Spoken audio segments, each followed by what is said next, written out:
welcome to the show. This is the show. This is the mRNA podcast. Stands for Music Review Nerd Acumen. What's up, Justin and Ty? We get it! That was a terrible cadence, no but I'm going with it. No more. So first off, I want to thank Ty for this episode. You did select us to review this. And you're welcome. I gotta say that this was something that I was looking forward to watching anyways. So this was a pleasant pick. So thank you for that. I fully assume the same for Justin. You were looking forward to it. Already watched. Oh, you'd already watched it when it was selected. By the time this was announced. Dang, you were already prepared. I just had that funny feeling.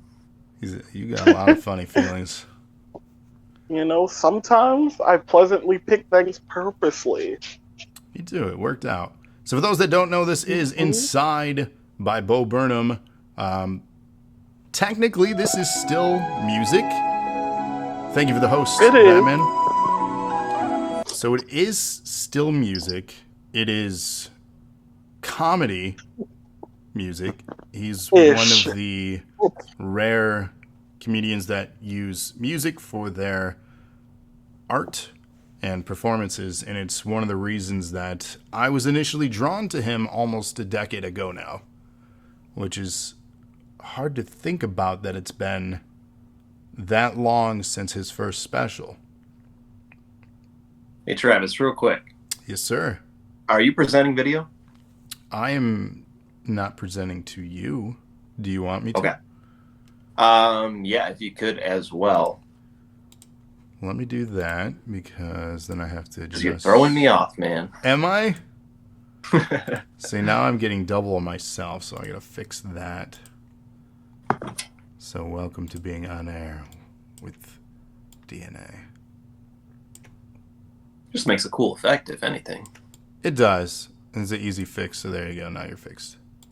Perfect. So for those that don't know, obviously the better half here of the podcast is Justin, and then we have special guest on this one who did pick this one again. Welcome, Ty, to the show. I believe you're our first guest, I think. It's always been just Justin and I so far. And what better first guest than me?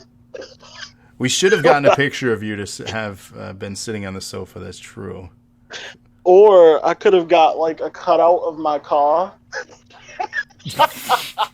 That's true. That would have been funny. Next time, we'll have to do that. My creator wrestler just sitting on the couch. Like that could have been. Hold on. Say that again. Huh? Say your joke again. What joke? Moving on. You're trying too hard, Travis. That's what I do best, damn it. That's what I do best. I do have a joke, though, if you would like to hear. That's right. You did say you wanted to share a joke with us. It is something that you were looking forward to. So we'll get that out of the way, and then we'll begin our show. So I quit my job as a fountain drink attendant. Do you want to know why? Why? It was soda pressing.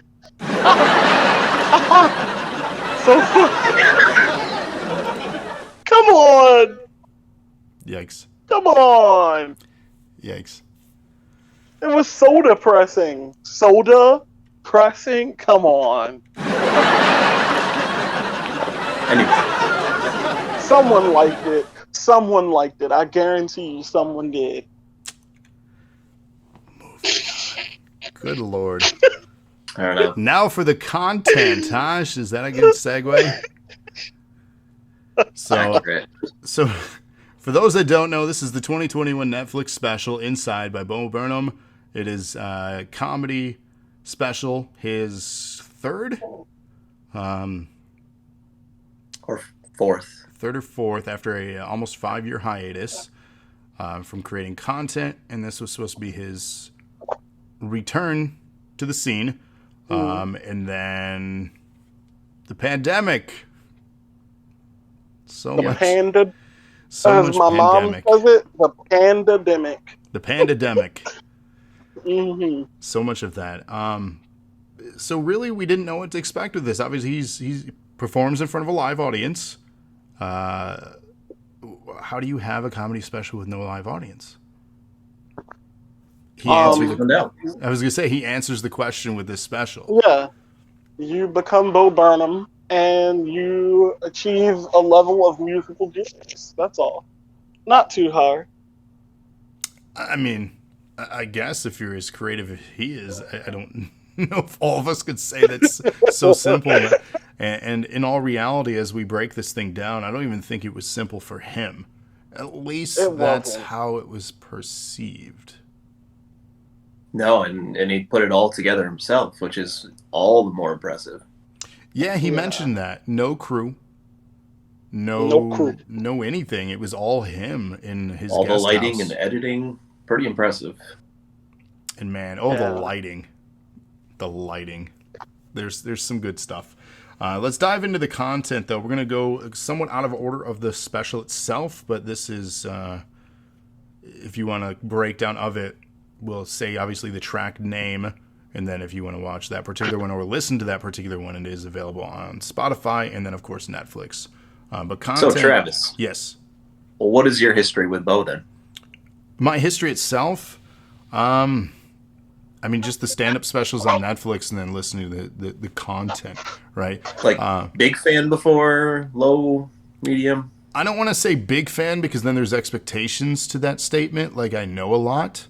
I would say I am a fan with really no... I put an asterisk on the statement. I'm a fan with really no distaste or dislike. And the reason I put an asterisk is because I did go back and listen to his early stuff again recently. And I was talking to Ty off air about this.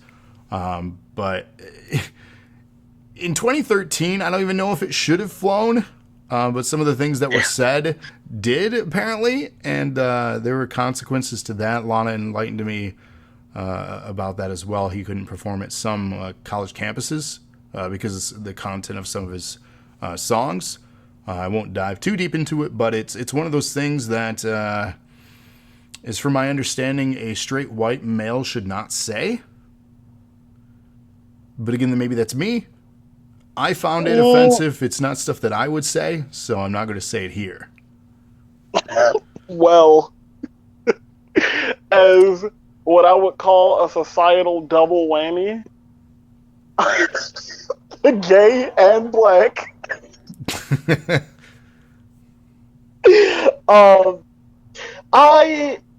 I feel like a lot of things, without touching too much on exactly what he said, I feel like a lot of things really depend on context.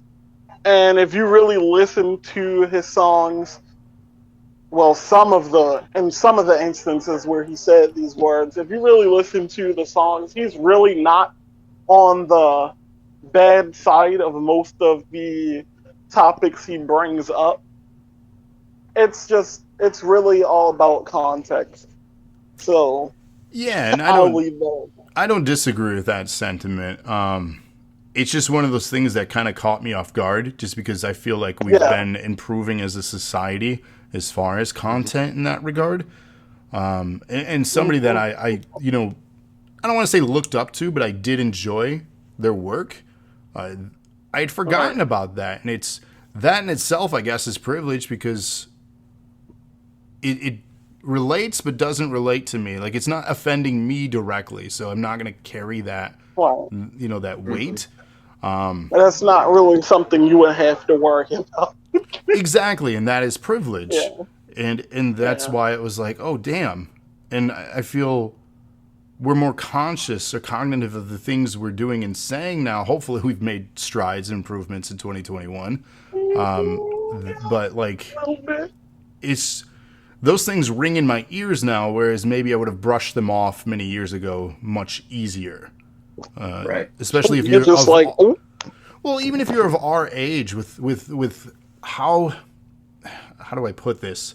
How easily we said certain things but didn't mean the things in the way they are in our childhood growing up. If you're of the age group of him and I, being Justin and I know, Ty, you're a little bit younger than us, you're a generation after. A little bit. But there were things that we did and said and words that we used that we knew the meaning of, but we used it so openly that we didn't understand the negative, the true negative power behind these words, especially because we're young and naive.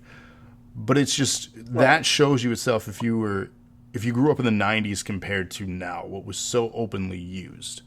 And again, I'm not saying it here, but if you're of that era, you understand. And I know, Justin, you understand. Yeah. Mm-hmm. So it's interesting to even go back 8 years to then to hear it. And I get your statements, Ty. It's how it's used. It was definitely a little shocking when I first heard it, because I wasn't like a fan of Bo back in 2013 and all that when he started out. I just recently got into Bo Burnham because Cody recommended me to him. Mm-hmm. And the first song I heard of his was called Left Brain, Right Brain. That's one of my favorites. Yeah, and in that one song alone, we've got like 2 words that have really bad stigmas, to say the least. And I was just like, what the hell does Cody have me watching? But by the end of it, I was just like, you know what? I don't hate it. I'm going to give this guy's content as a whole a chance. And after that, I was pretty much the way I am now, a pretty big fan. Maybe one day I'll be in air conditioning. Laugh track, please. Huh? You got it. They Like, Cody. You're covering it on your own. You're good. So, Justin, what's your history then? I know we've discussed him before. We've talked about his stuff, but for those listening that don't know. Yeah, so for me, Bo Burnham, I'm big into stand-up comedy. And there's a lot of stand-up comedians that I like. And Bo Burnham wasn't really near the top of that list. He was just he's all right. He's okay. I like his stuff. His songs are very hit or miss for me. Just from his previous records, I was just like, okay, that song's like great. It's funny a little bit on religion, or this song. I'm like, ooh, some of the stuff you're saying, like you said, 8 years ago. I don't know how you were saying that 8 years ago, and it's definitely problematic. But anyway, so I was never a huge fan. Like I said, I liked a few songs here and there. There are songs that I love of his prior to this special, like "Art Is Dead." That is such a good song. Like, it's such a funny, not funny song with a really sad meaning behind it, just about how selfish he is and how he wants all this attention. And that's why people get into art. But it's a whole, he has a good way of doing that with his songs, where he tells a story and he's relating to something and also making it funny at the same time, and you're getting some meaning out of it. So yeah, obviously we'll discuss more of what's inside, but going into this, I didn't know what to expect, just because some of his other stuff was so hit or miss for me. Well, I mean, he was 22 on that first special. Right. Here's the thing, and no offense, Ty, but at that age, your maturity level, not just your behavior, but your understanding and concepts of the world, you don't know anything yet. You think you do. And even back then, he was incredibly intelligent. He's not a dumb person by any means, and it shows with his clever writing. He is conscious of things. He is smart. But I preface that because we witnessed a lot of growth heading into this album. And you and I, Justin, talked about that off the air. The maturity, not obviously in age, but just the content itself. And I don't know if it was the influence of the world and everything around, if it was the 5 years off. But there was a lot of maturity happening. But before we head into the actual breakdown, which we will get to, You and I have shared that like for stand-up comedy a long time. You and I, that's really the only comedy that you and I have really shared, because in general, I don't like comedy. That's not a joke. The only comedy I like is stand-up, and I don't know why. I don't know if it's just because comedy films themselves are so contrived, but there's just something special about a stand-up special, pun intended, I guess there, that makes it fun and unique. So that's why I like stand-up. But if I had my preference, I'm a lazy person, I would prefer sit-down comedy. Yeah, I know you played the laugh track. I did. I know you did it, and you should be hanging your head in shame right now. Nope, no shame in my game. Let's do our predictions real quick. Out of 10, let's both predict what Ty is going to give it. I'm going to say the whole album as a whole. As a whole. Okay. I'm going to say he's going to give it a 9. I'm also going to go with a 9 for Ty. All right, for Justin, what do we think? Justin, this isn't fair. You know Justin more than I do. Here. That's Justin.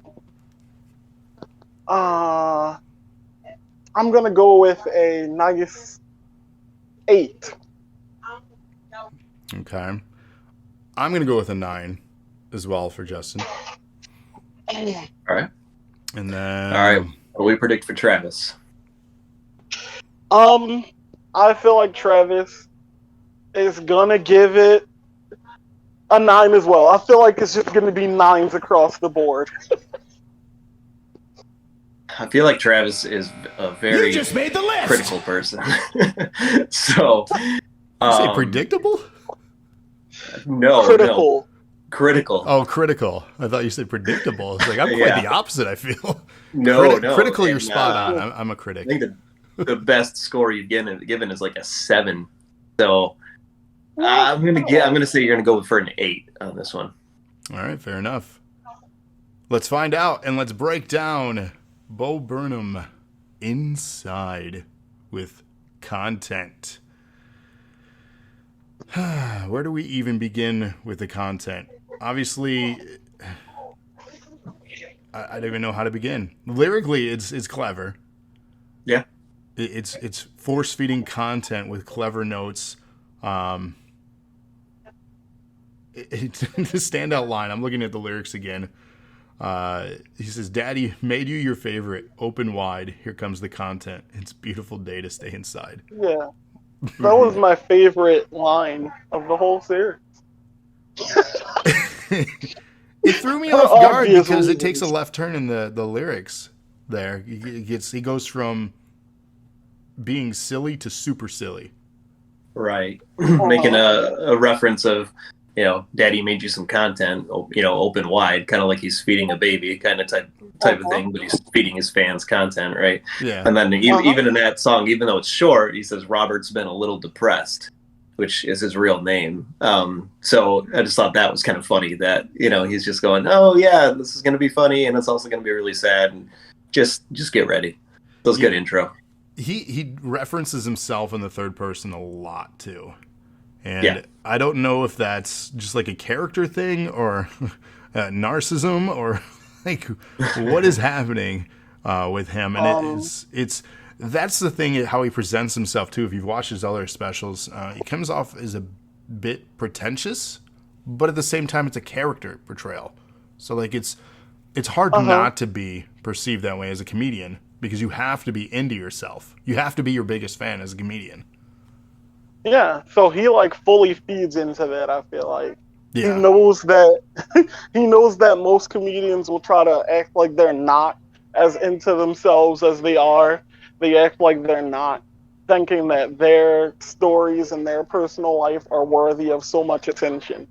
But Bo just feeds into that completely. He's just like, yeah, you all want to hear what I have to say.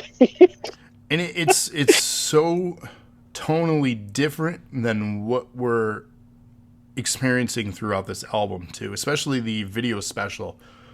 Again, setting the stage for everything. He is locked himself basically not really locked. I don't believe he's lived there for 6 months to a year. It's his guest house. I fully assume, because he has a wife or a girlfriend. Do we know? I think Not it's sure. I don't know. Lana was looking this But, up last night. He has a significant other. I don't know if he's married or not, but they live together, and this was his guest house. So I don't know if he locked himself in there for 6 months or a year to create this. That's the idea that is presented here. So the tone of this one is very contrasting to a lot of the tone of the lyrics. So and Lana says girlfriend. Girlfriend. Girl. Girl.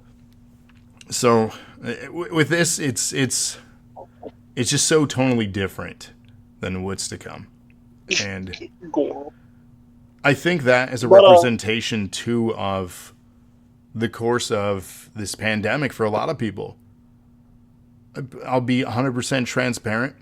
I remember specifically it was your birthday week, Justin. Yeah. That everything went down.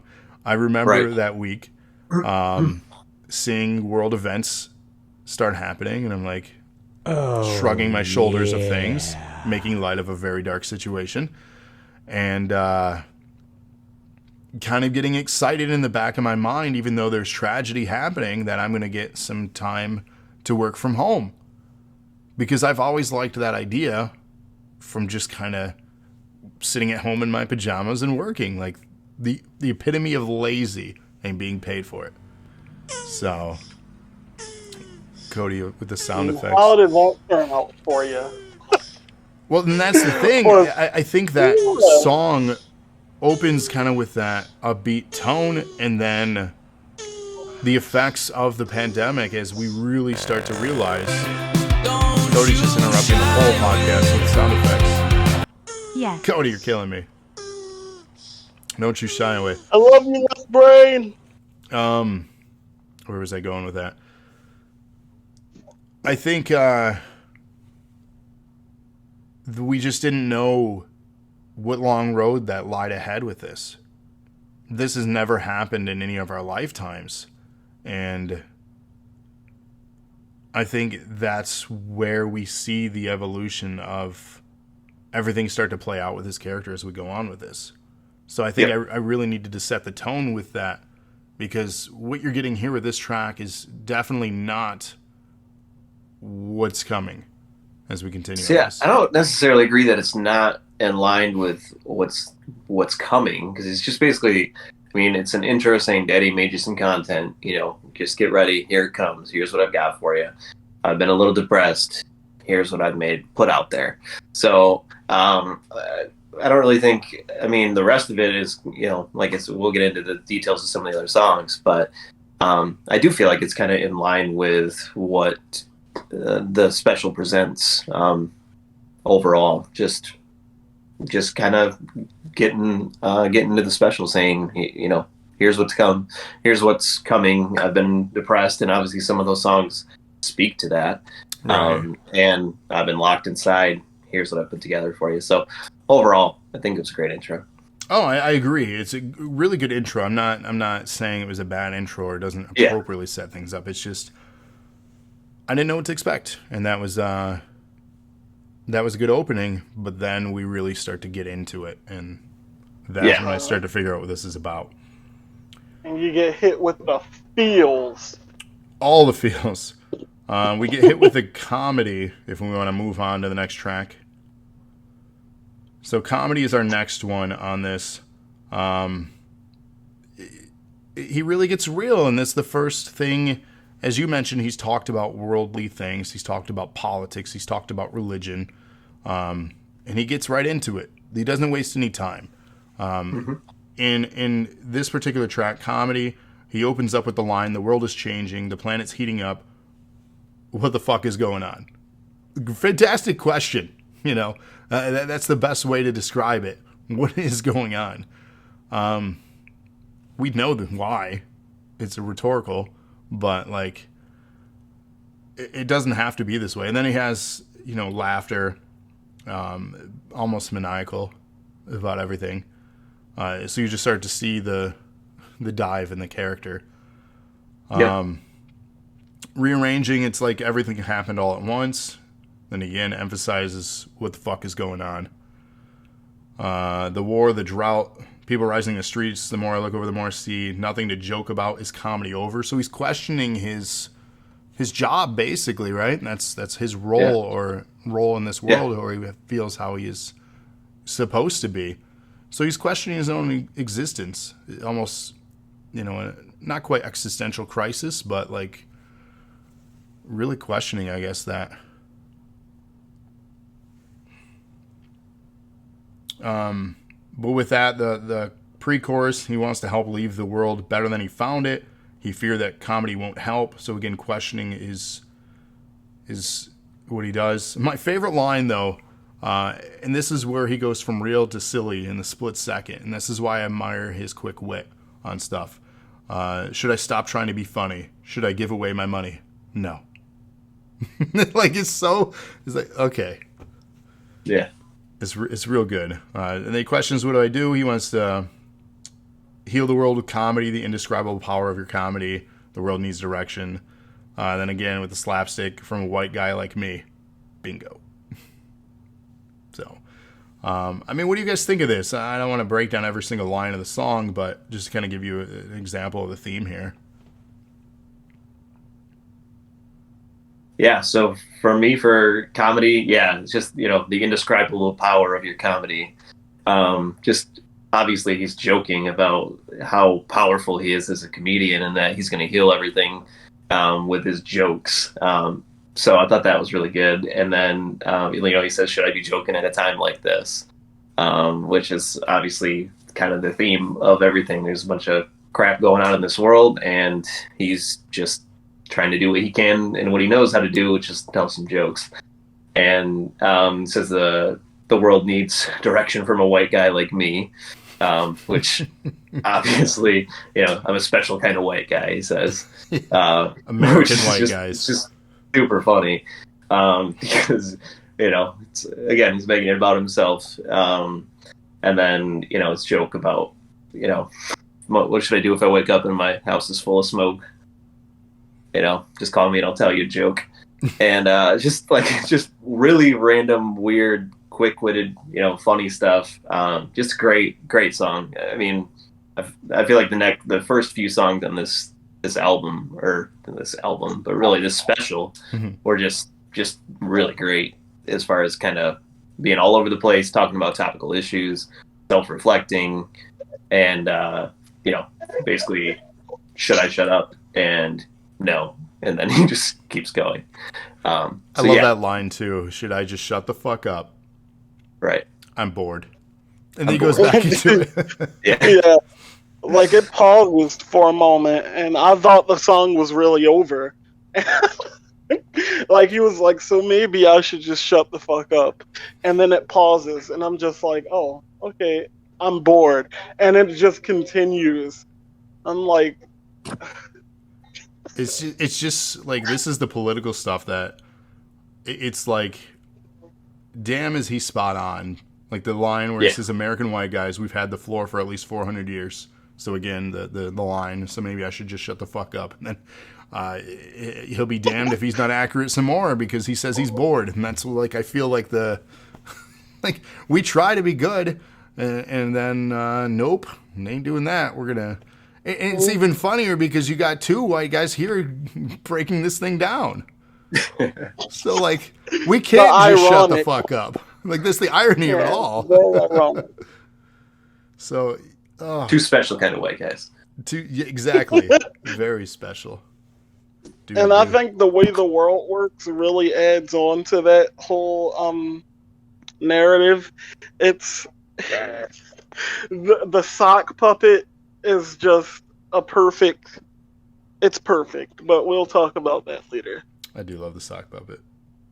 Yeah. There was a line that I thought he was going to say in that. We'll get to that.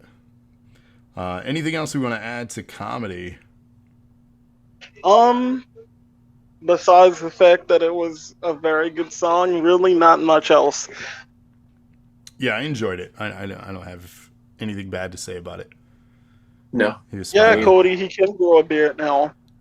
He can grow a beard, yes. Man, Yeah. like there was a lot of symbolism too of Jesus in this too. I thought that was quite interesting. We'll dive into it as we go on. There are bits in this too between songs, and we're primarily talking about the songs themselves. But there are moments between the tracks, and if you have notes of that, Justin, let me know. I didn't take notes on anything as far as the in between. But he basically, on a quick synopsis of it, he talks about doing this special, talks about like the challenges of doing this all himself, living in the guest house. You see some of the struggles.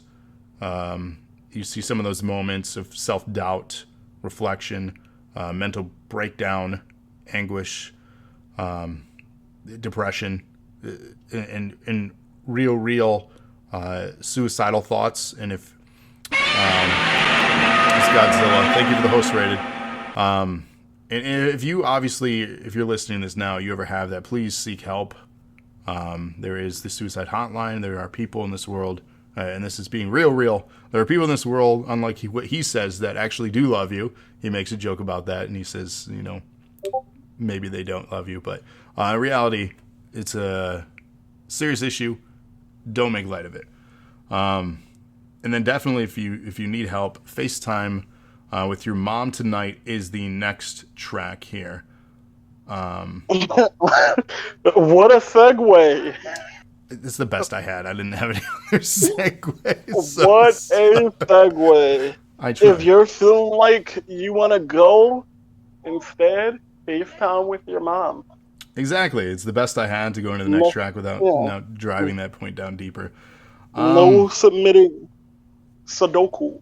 And I think that was kind of like the thing too, like not out of boredom, but just kind of having social engagement, right? A lot of us have been locked down. This right here is for a lot of us the only engagement that we've got during this.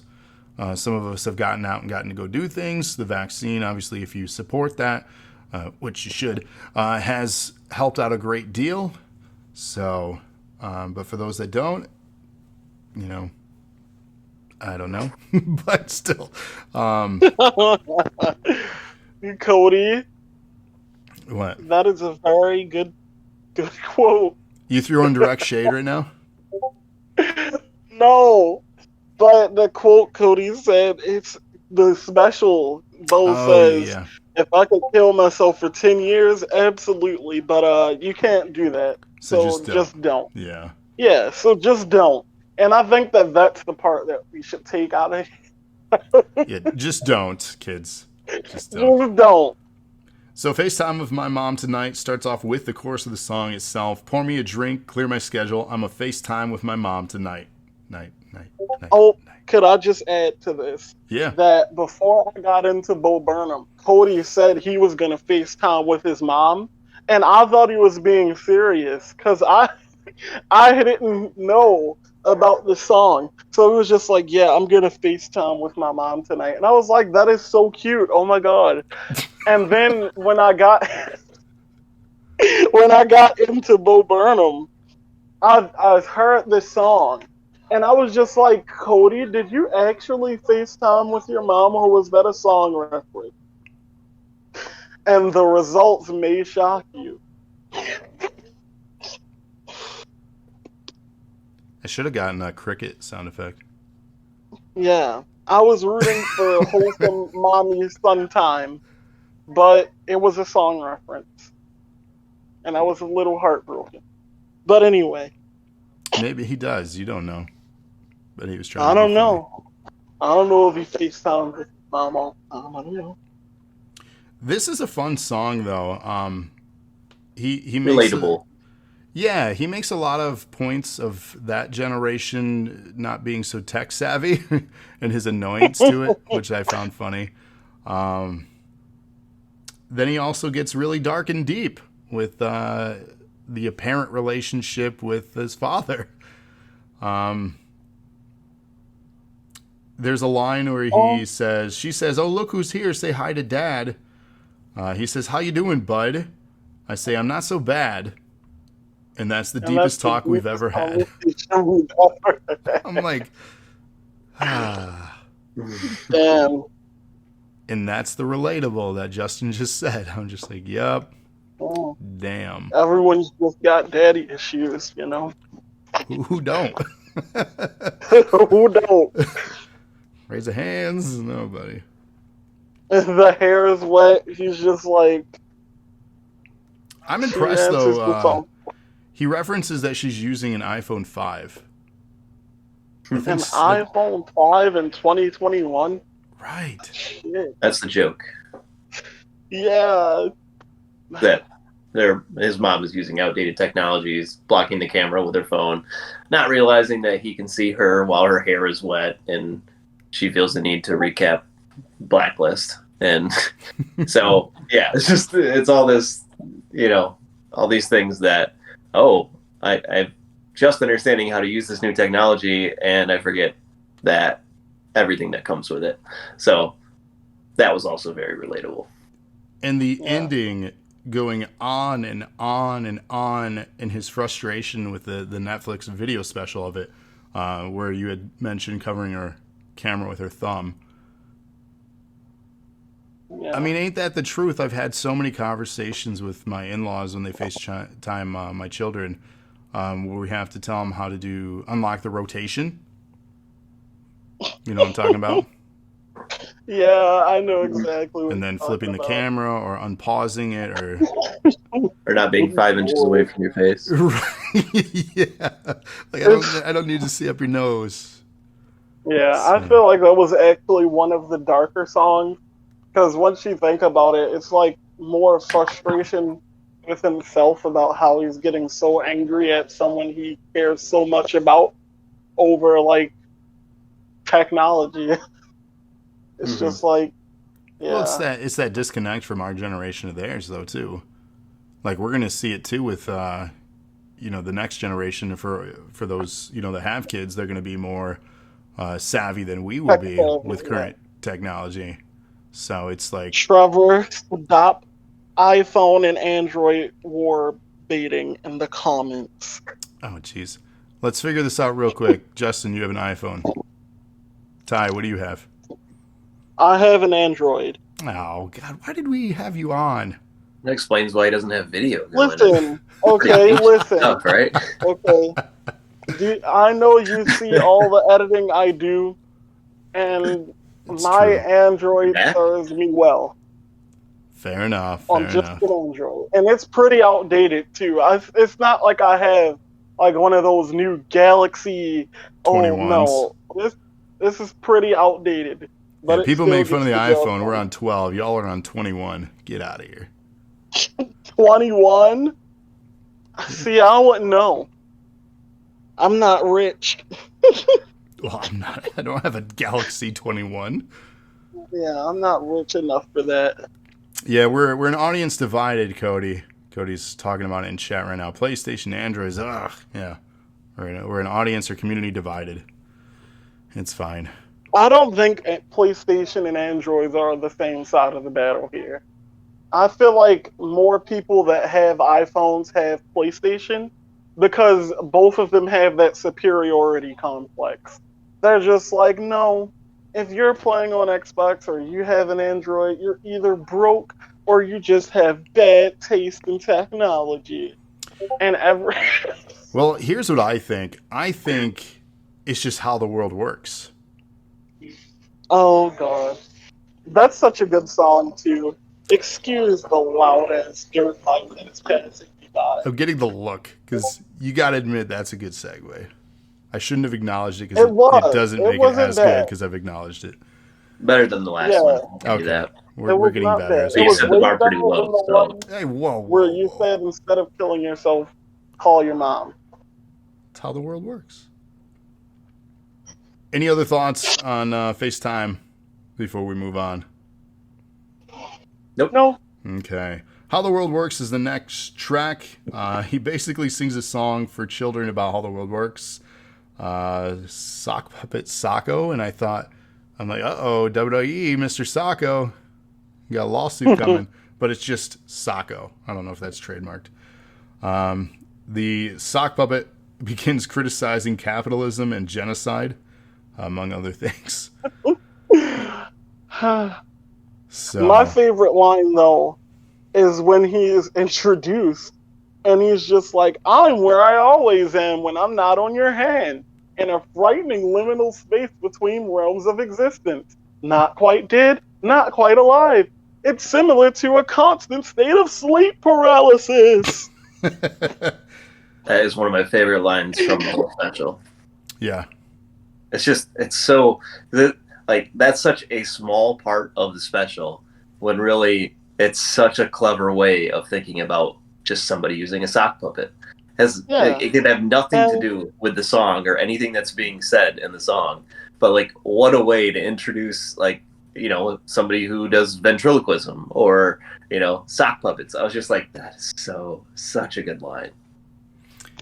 But let me just say, as I'm being attacked by the King family in the Twitch chat right now, I am not wrong.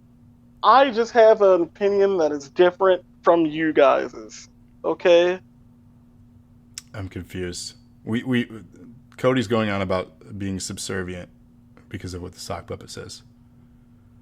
Oh, because when in the end, when he's like, yes, sir.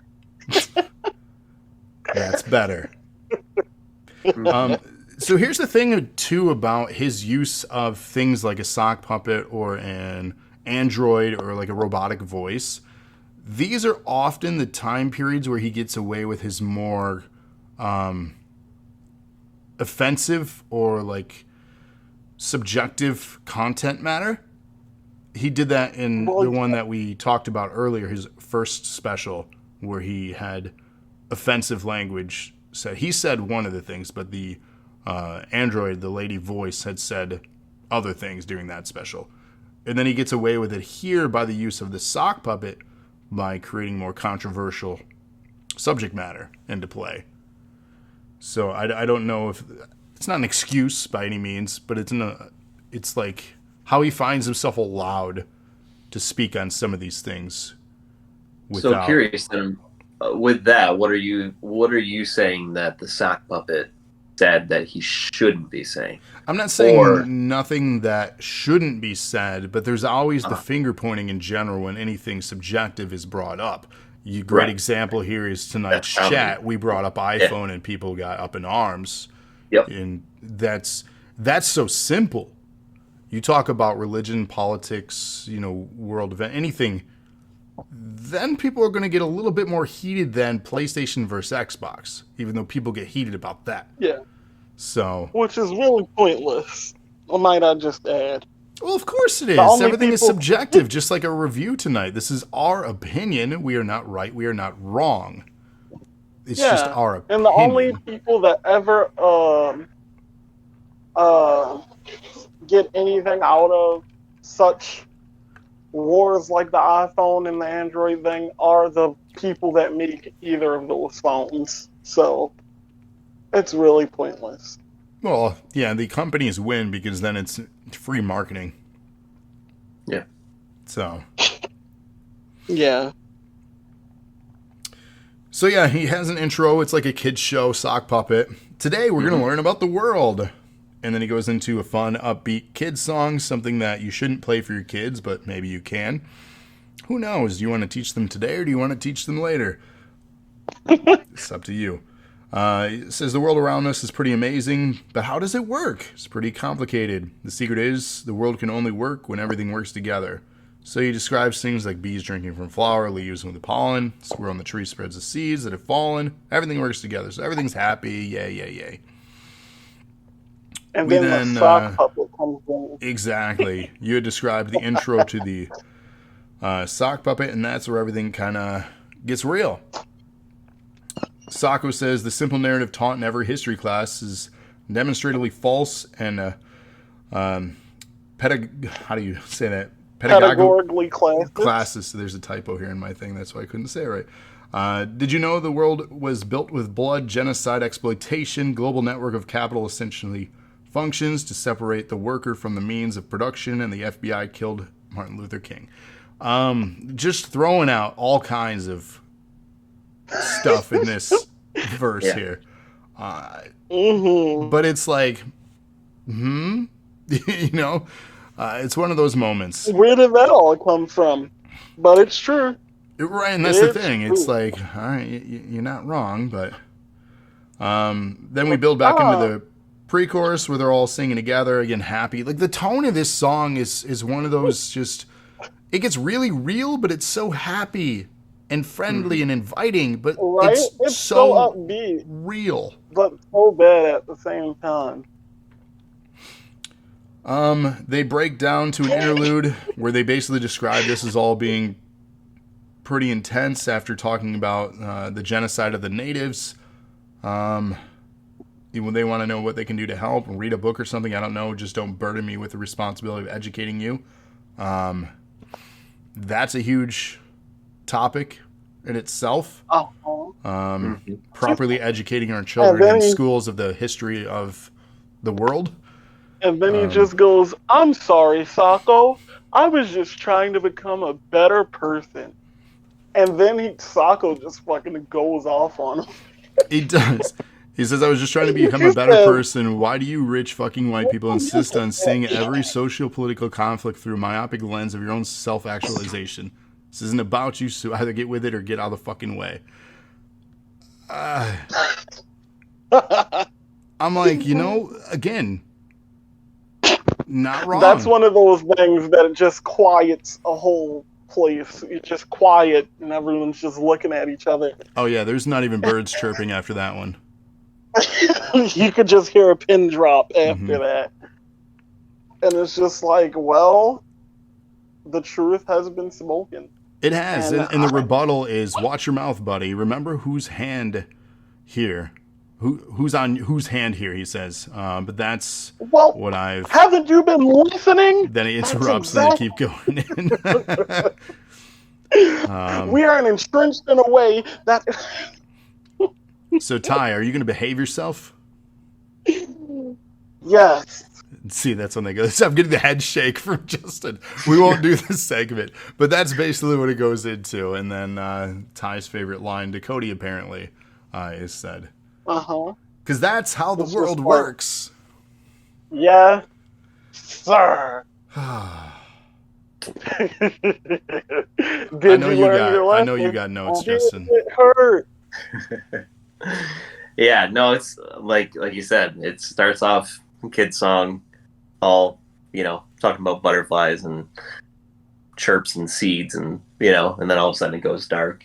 Yeah, good commentary on class, on race, conspiracy theories, just kind of got everything in the mix. And yeah, just the line that stuck out to me was, just don't burden me with the task of educating you. Which is so great. Such a great line to say, like, because there are people who have these social issues that come up and they go, let me ask somebody who that issue affects and how I can help them and, whatever. And then you're burdening that person with telling you how to make yourself a better person. So it's a very funny way of getting that message across by using a sock puppet talking about control and how the rich control the poor and how classes are divided and how the world works. So it's just a brilliant song overall. I want to know his creative writing process. Like, at what point he was like, you know what, I'm going to use a sock puppet for this part.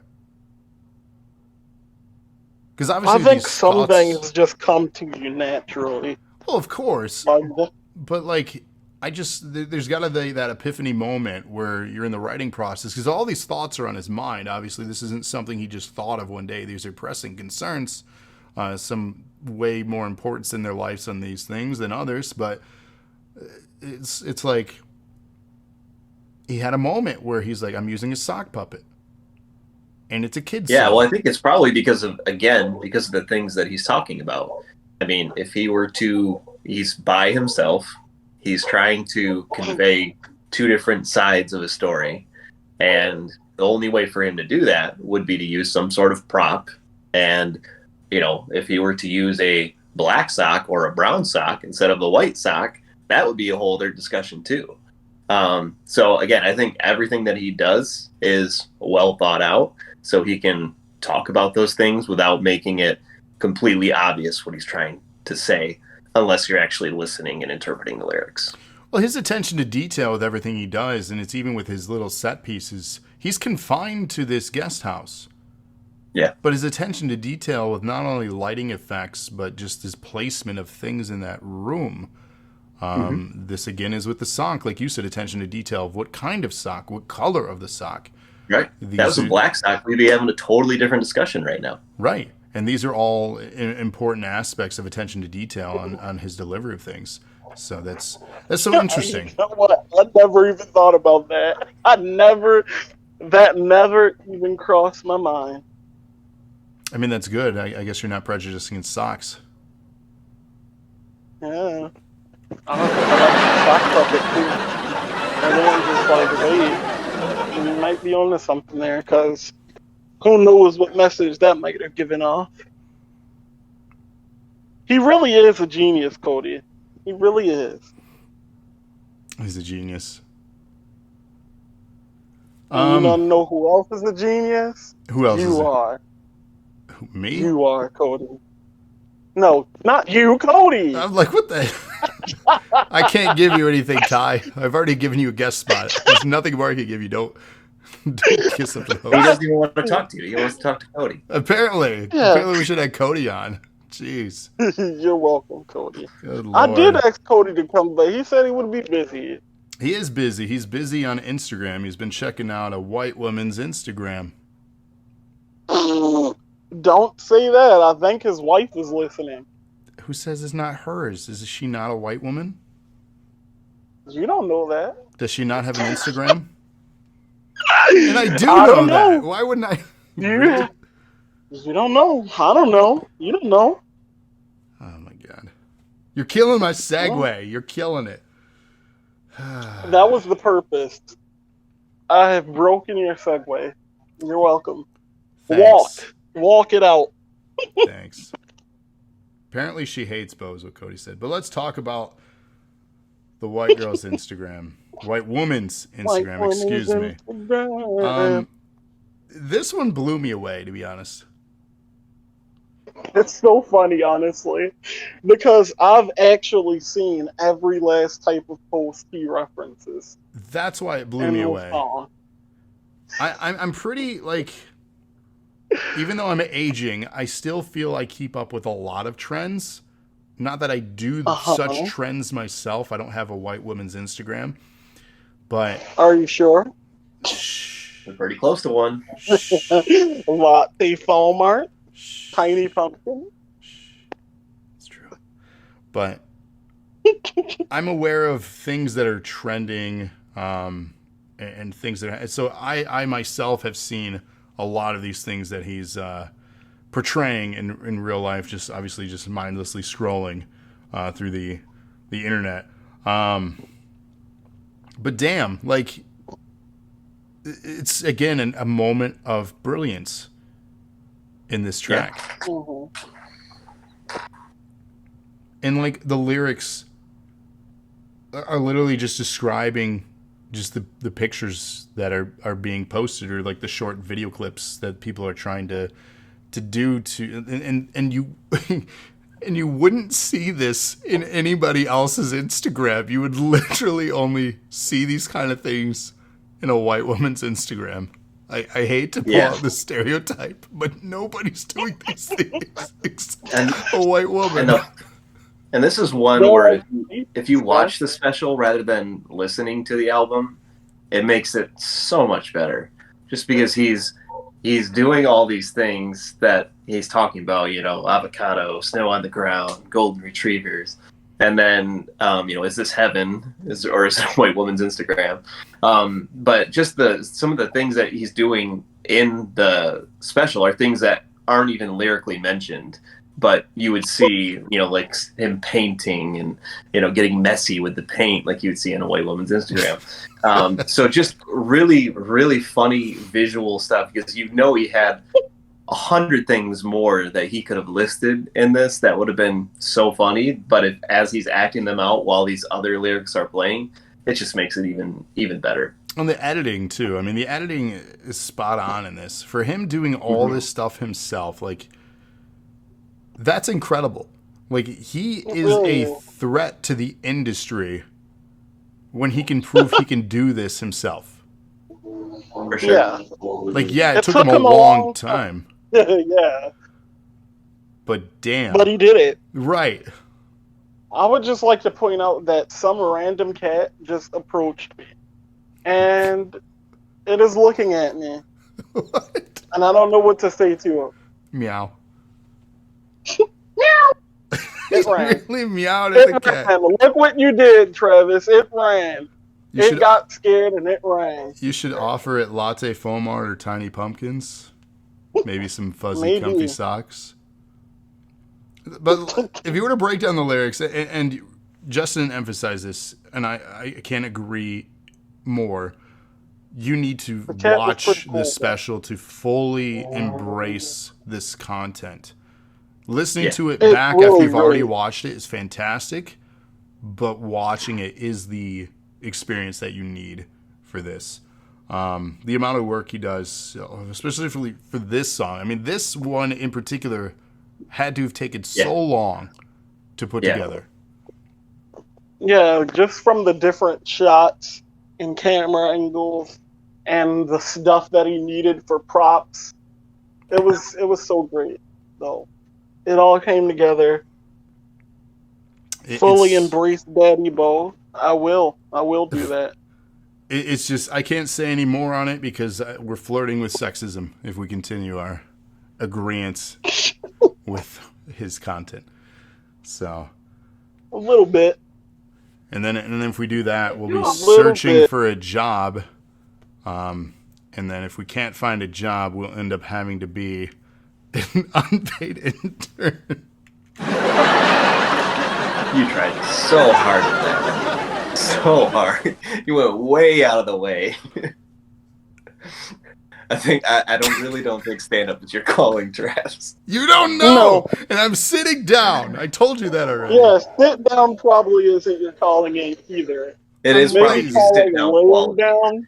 Comedy is my shtick, man. I've been doing it since day one. You just don't laugh because you've heard it all. Right. Or maybe it's because you're sitting down. It's just not delivering Oh, right. we are not going to touch that. Touch what? Not me. Ty, you still with us? He's doing something. No, I just read what Kyra said. Not me. Nope. I'm not taking the bait. Anyone else? So the feedback that we have from this song is that there were so many songs in the past about working class Good point, jobs. Cody. To do comedy, you have to be funny. You do have to be funny. I'm funny, damn it. You do. But there's not enough Choose songs about the someone. labor exploitation of unpaid interns. And Justin, have you been an unpaid intern? I have not. So I relate to this one a great deal because I went to school for film and graphic design at a radio, film, and broadcast school, and the whole A film. thing after that is you go do unpaid internships because that's what builds your resume of work and experience. Because after that, you get these great jobs. No, it couldn't be farther from the truth, and it's definitely exploitation.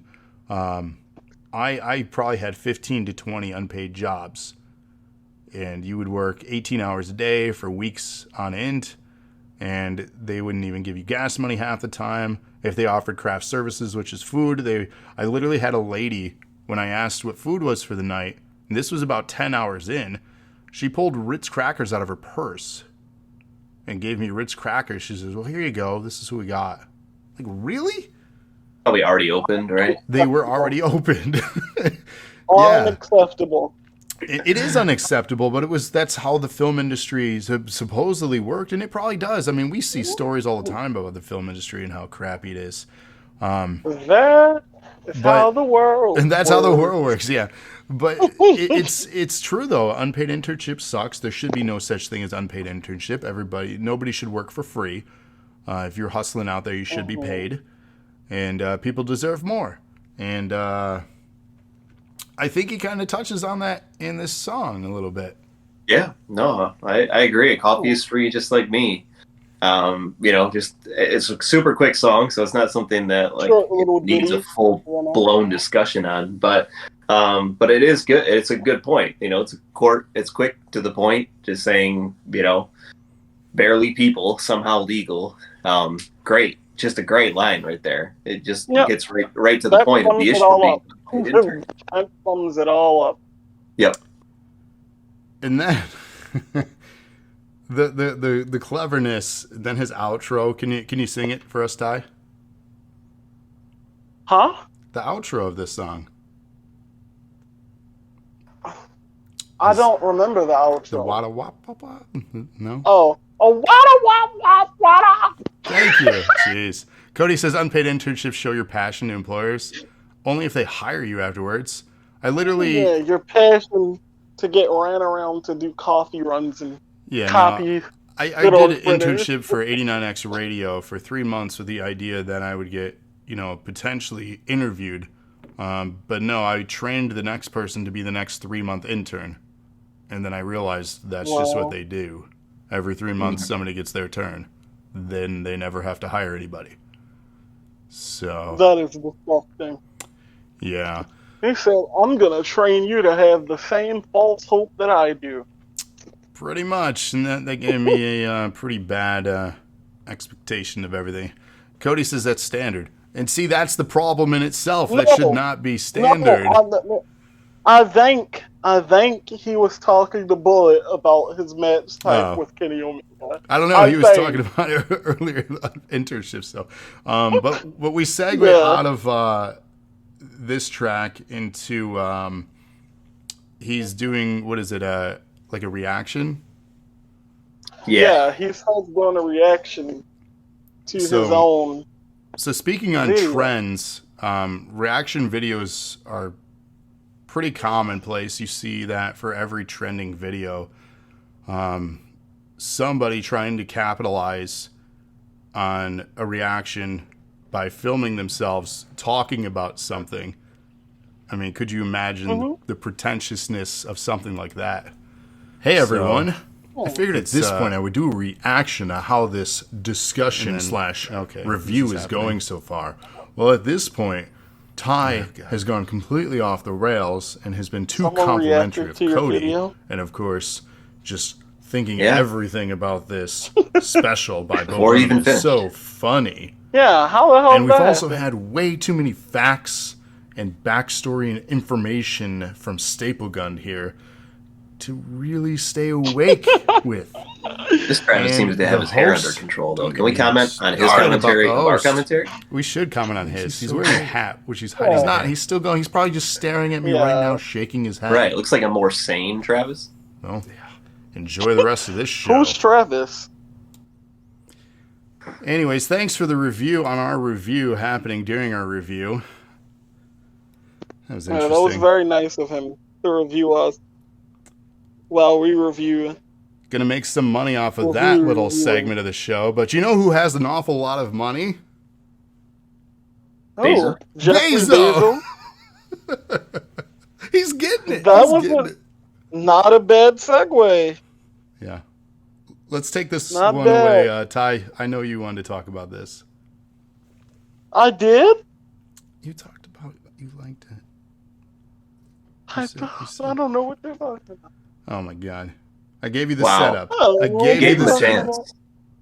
You literally talked about this last night. You were talking about Bezos, how you loved it. I did? I think that was rated. Get out of here. Speaking of rated,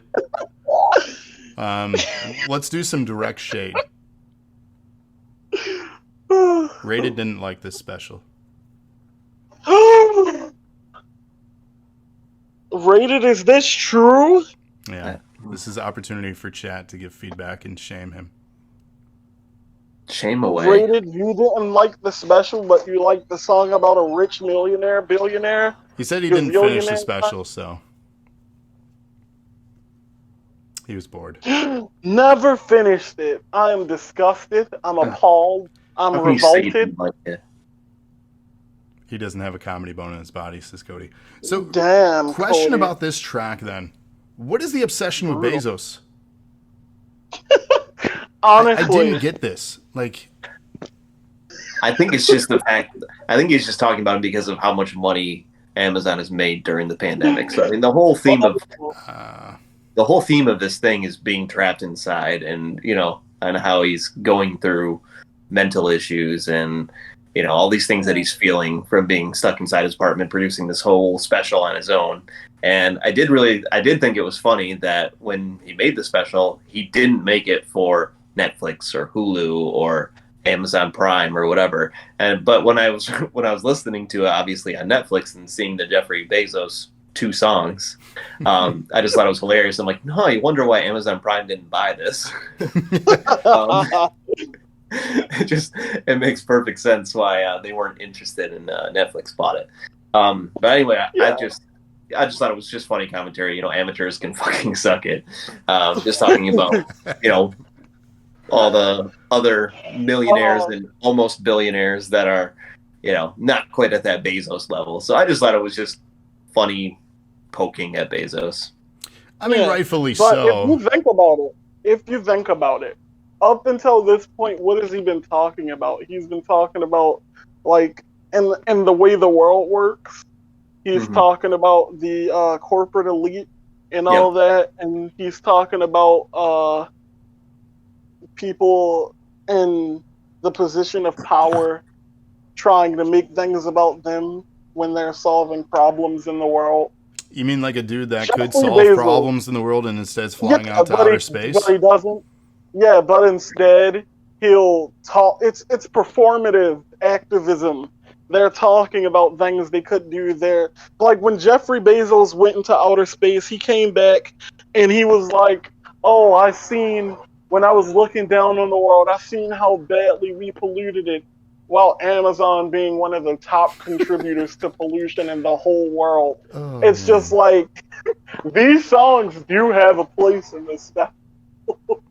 Yeah, I mean, when you put it into that context, it's one of those things where, like, specific product places and things weren't directly addressed, and all of a sudden it was like, dart to the bullseye, and it was Bezos. Yeah. So it's like, I get the placement Jeffrey of it. Bezos. It was like, damn, you're going hard on him. So yeah, just out of nowhere. And like Cody said, kill their wives, drink their blood. He got a little out of hand with those. But I get his point. Sort of, I think. Yeah, he went hard, which is a great segue into sexting.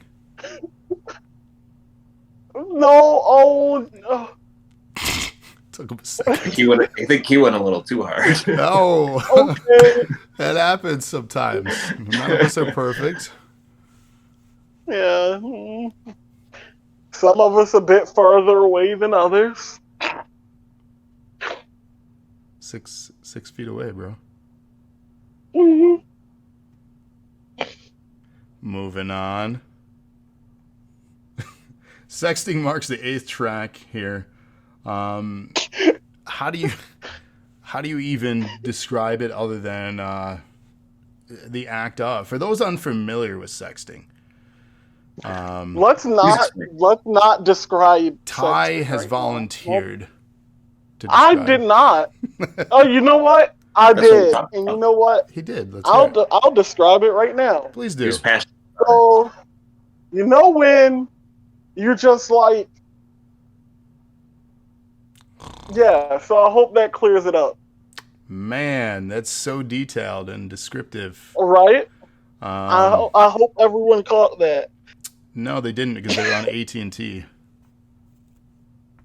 Yeah, maybe. Sorry, that was one of the cringiest lines from the special.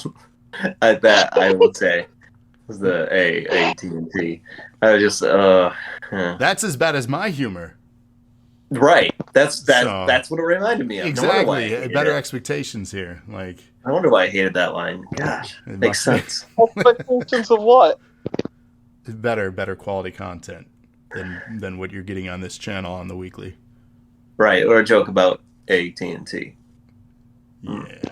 It's the next best thing, though. Yeah. So, I mean, this is still obviously relevant to being isolated. Human contact obviously lacking. So obviously, how do you rated communicate with channel significant others or people in general when you are trying to get your groove not on? able to physically get to Exactly. them. You digitally get to them. Digits. Um, Digitally. I don't know. This was funny, but this was not one of my favorites on the album. I agree. Why? You got nervous hearing about sex? No, it's No. got funny. It's got funny lines. Like, look, what looks like the baby from Eraserhead. Like, it looks like a baby. Just like hilarious, like bits from it. He sent it and then his phone died. The way, oh god, ow. Yeah, talking dirty like the ancient Egyptians. Like that's funny. Like that's a great way of explaining sexting. Uh-huh. But otherwise, yeah, it's just kind of a meh song for me on the album. I agree, not one of my favorites. Yeah. It was tonally, I get the placement and the need for this as far as describing all facets of being isolated, but like, Yeah, it's nothing new. Like I mean, people have talked about sexting for years now. It's not like, oh, this is something that people just started doing. yeah, and it's not even the most clever way to describe it. So Right. So as far as Yeah. innovative content, like some of the prior stuff, I mean, great stuff leading up to this, and then this was just kind of, all right. Just bare bones. Just bare bones. bare There's boning. no metaphorical placing here. It's just straight up, we're gonna talk about it. Yeah, just bare bone, and then we can say, Yeah, look bare who's inside boning. again. Look who's inside of what again? That's the next track. That was my segue. Again, he's just trying to kill it. Yeah. Rated kennel. Kennel rated. Oh. What? Train Cody derail. Moving on. Look who's inside again.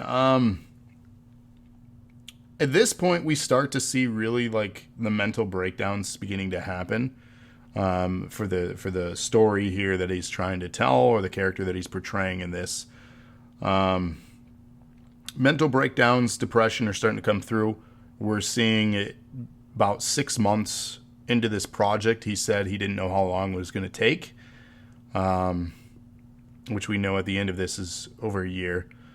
But he's unkept. His hair is his hair's getting long. His hair is herring. It is, and so I mean this song basically describes that, right? Trying to be funny, stuck in a room. There isn't much more to say about it. Can one be funny when stuck in a room, being in, trying to get something out of it, making faces, telling jokes, making little sounds. So like, oh, that's the little sound he made. How did that go?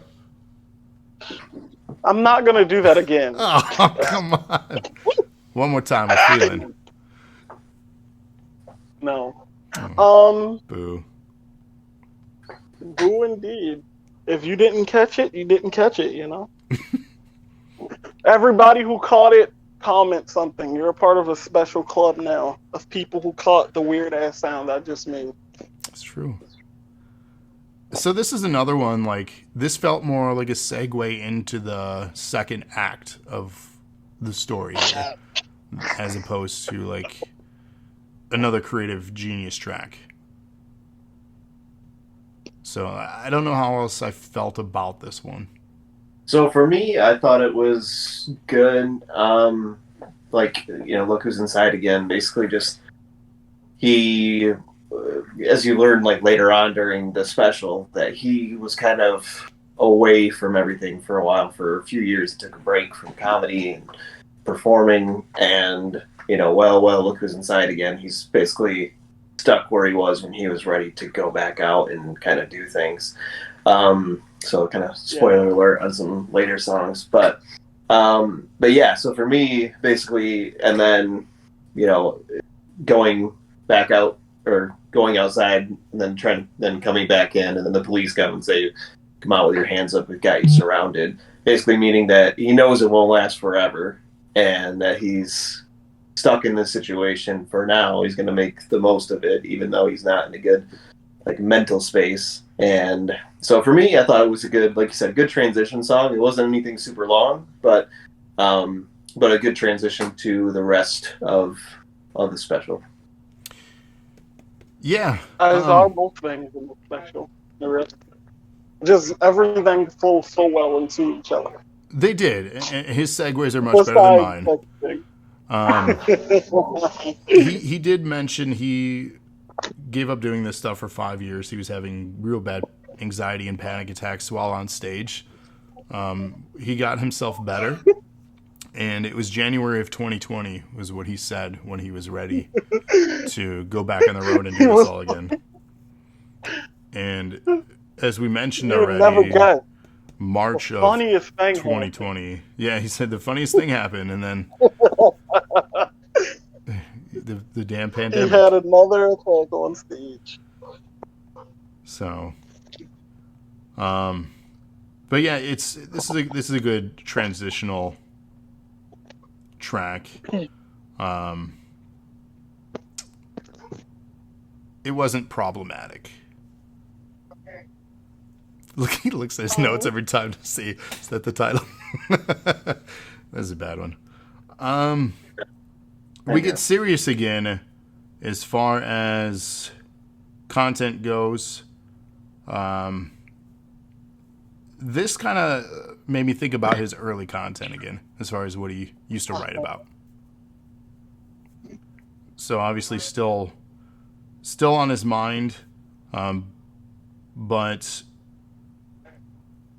maybe even more so now as he's aging. That's at least how I understood this track. Yeah, I thought it was a good track about cancel culture and about mistakes that he's made in the past. It's kind of a funny way of saying I'm sorry, and just kind of saying, like, I have gotten in trouble for some stuff that I've said before and it was wrong. And now he's thinking back about an Aladdin costume that he wore when he was a kid, and should I have done that? Yeah, I was gonna bring that up. Yeah, that it's still in my mother's attic. He said I'll probably just burn it. Oh wait, I shouldn't burn it because then that's a whole other thing. So yeah, I thought it was good. It was just funny. It was a really good way of just saying, hey, I probably should have been called out for a lot of more things than what I've actually been called out for. And I'm sorry, I'm changing, I'm becoming a better person. And I mean, I thought it was just a very great, clever, funny track about especially a ton of issues that we see in society today. Yeah, it felt kind of almost like an apology, but not one that makes you feel bad for them. Like, usually when influencers and big names apologize for the things they did in their past, they do a little sad video where you're supposed to feel bad for them. You're like, oh, we're sorry. But for him, he kind of apologized in his own little way. He allowed you to laugh along with him if that's what you wanted to do. But he also presented you with things that he did that he could, should, and still can be held accountable for. Yep. And yeah. The fact that you've described influencers and celebrities as almost like a trend of apologies. It is. Is just sad, really, when you think about it. We all make mistakes. We all say things that we probably shouldn't have said, but it's just like, it is too prominent and prevalent in today's culture and people of influence, celebrities, athletes, and so on. It's incredible. Even myself, I've been putting out content on the internet for over 15 years now. If I were to sift through all the stuff that I've put out, I'm sure I would have to apologize for something. And it's growth. All of us are growing, and I think you said it best, though, for his own unique way for him to apologize rather than some of these influencers playing the victim almost in their apologies Yeah, because they just want their money still. yeah. This, One of the this, worst go ahead. methods of apology I've seen, though, is where they like separate themselves from the person that they used to be. It's just like, yeah, you don't do all the same things you did back then, but that was still you. you, Yeah, I mean, you that in don't itself is an separate interesting yourself. like conversation to be had though, because I mean we see it all the time, and a lot of us can become somewhat biased because maybe it's a celebrity that we looked up to, or a director, an actor, a Yeah. musician. We tend to be biased and more forgiving because we admired or looked up to them or appreciated their content, and that's where a lot of the subjective arguing comes in. And some people are more forgiving and some people are not, depending on who it is or what they've done for you. And people will ultimately be more forgiving if they've provided you with some sort of entertainment or safety blanket or refuge from something. And then that's ultimately why this is an interesting topic. And then also there's the depth of it. How offensive or bad was the thing that they said or did? And what are Right. the lines of forgiveness? Mhm. So And it's how many times are we going to forgive this person? right. How many mistakes can they make? And when Yeah. it's no longer a mistake. You're When it becomes just not a mistake, it's just you knew what you were doing and for and you did him, not an do it. interesting commentary on this is what are the lines of acceptance? And we talked about this in the theme at the beginning here on stuff that he said in his early work. What Hmm. is forgiven in the context of a comedian? What is okay? What is not okay? Because this is such an interesting industry as far as media in Yeah. general, where comedians, there's really no defined rules per se, but we kind of all know what should or shouldn't be said. But Yeah. in the line of character portrayal or content, or how you mentioned how it's utilized, what is Right. okay? Yeah, that's really hard to say because, especially with comedians, anything you could easily just say, oh, I was being ironic, I was telling a joke, I was being sarcastic. And it's just like,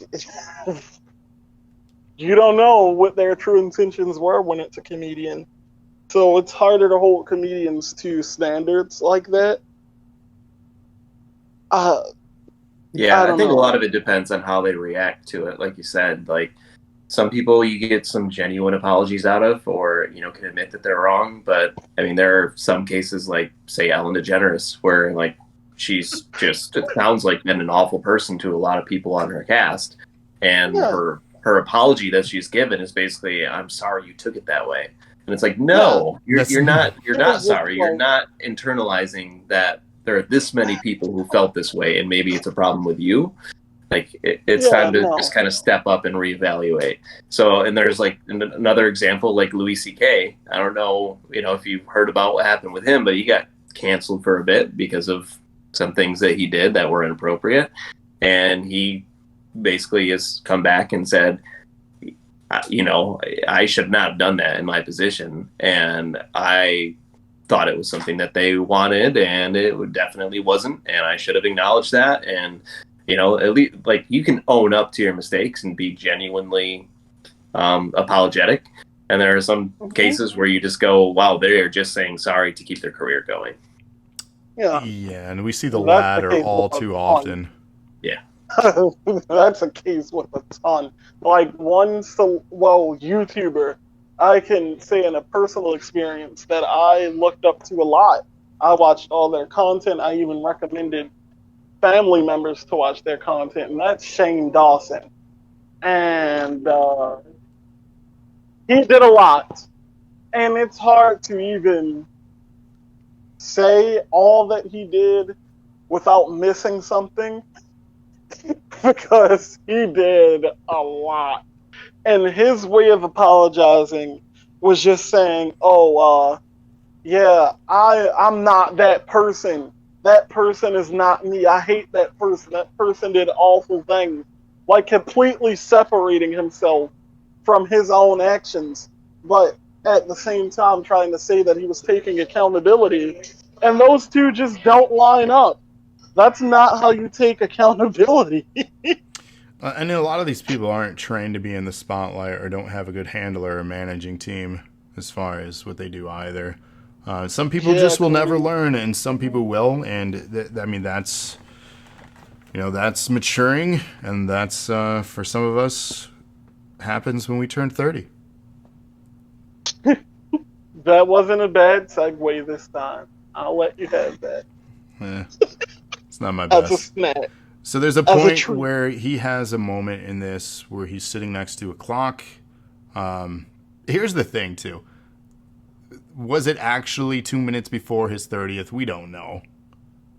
Right. But that's the impression we're getting here, that he's having a crisis. For some of us who haven't turned 30 yet, you don't know. I'm quickly approaching 40 myself. Just 3.5 years away, and I'm having that memory come back as I was counting down to 30 to now counting down to 40. So having that crisis again, and it doesn't get easier every 10 years. Let me tell you that. It seems to become more difficult. So there's definitely empathy with what he was going through there. I understand, and that right there makes the content relatable. Ty doesn't know yet, but Justin does. Not for me, though. Y'all stay safe out there. It's like, let me stop. Call me when you get there, and then you're like, oh, damn. These old cats were right. The fear of growing older is still prominent, even in me. Yes, I know. I'm like the notorious baby of NAW and DNA as a whole. Cody won't let me live down the fact that I can't do things at the age of 20, so I'm still technically a child. No, I'm not. Damn. But the fear of growing old, I feel, is universal. Everyone has time limit, and that's something that no one really wants to accept. So, and he doesn't here, and he describes that in great detail in this track, and he makes a lot of things that, again, I relate on this track because a lot of us set personal goals for ourselves. We've had personal goals set for us, maybe not directly, but we have expectations from our elders and the elder generation. And that's compared in this song. There are specific lines when he describes his granddad, when he was 27, fought in Vietnam. When he was 27, he built a birdhouse with his mom. And then he's having a crisis. How am I 30? How is this happening? Mm-hmm. And he's beginning to, have that moment where he's now seeing the younger generation be the trending one. He's no longer, and this continues to be a topic for us for whatever reason. With almost every album we've reviewed, we keep going back to this specific topic, a reflective thing. But he says, I used to make fun of the boomers in retrospect, maybe a bit too much. Now all these fucking Zoomers are telling me that I'm out of touch. So he's like, I was a trendsetter, and now they're telling me, about things that I don't know, that I am just out of touch with things. And then he tells them that, so when you develop a dissociative mental disorder in your late 20s, don't come crawling back to me. Yeah, it's... You guys have to wait till your late 20s? Well, I mean, that's the idea, because he's obviously in his late 20s turning 30, so he's just laughing because you'll one day be in my shoes, and that's what we're basically saying to you, Ty. Enjoy it, because there will be one day where you'll be like having this conversation with somebody your age when you're our age. So it's an interesting constant. And that's the way the world works. And then you'll have moments where your stupid friends are having stupid children. Yeah. That went on for so long. My friend already had children, but they're not stupid. They're my besties. So yeah, I mean, what did you guys think? I thought this was clever. Again, I found it relatable, so of course I was into it more. I I believe it or not, I found it somewhat relatable too, except for the part where he turned 30, because I got like 10 years to wait for that. But it's like 10 years goes by faster than you think. It does. It really does, because I'm 20 now. And I used to be like, what, 12, thinking like, oh, when I'm 20, I'm going to have this and that and this and that. And none of that is the case. Nope. I have not any of my younger self's expectations, except a few, maybe like small tasks. It's Well, just, the thing that doesn't help is generations prior are different than ours, and ours is going to be different than the next. But we impress upon the upcoming generation that this is how it works, when that's not the actuality of the situation. Back in our parents' generations, you didn't have to have two working members of the household. Costs of living were down.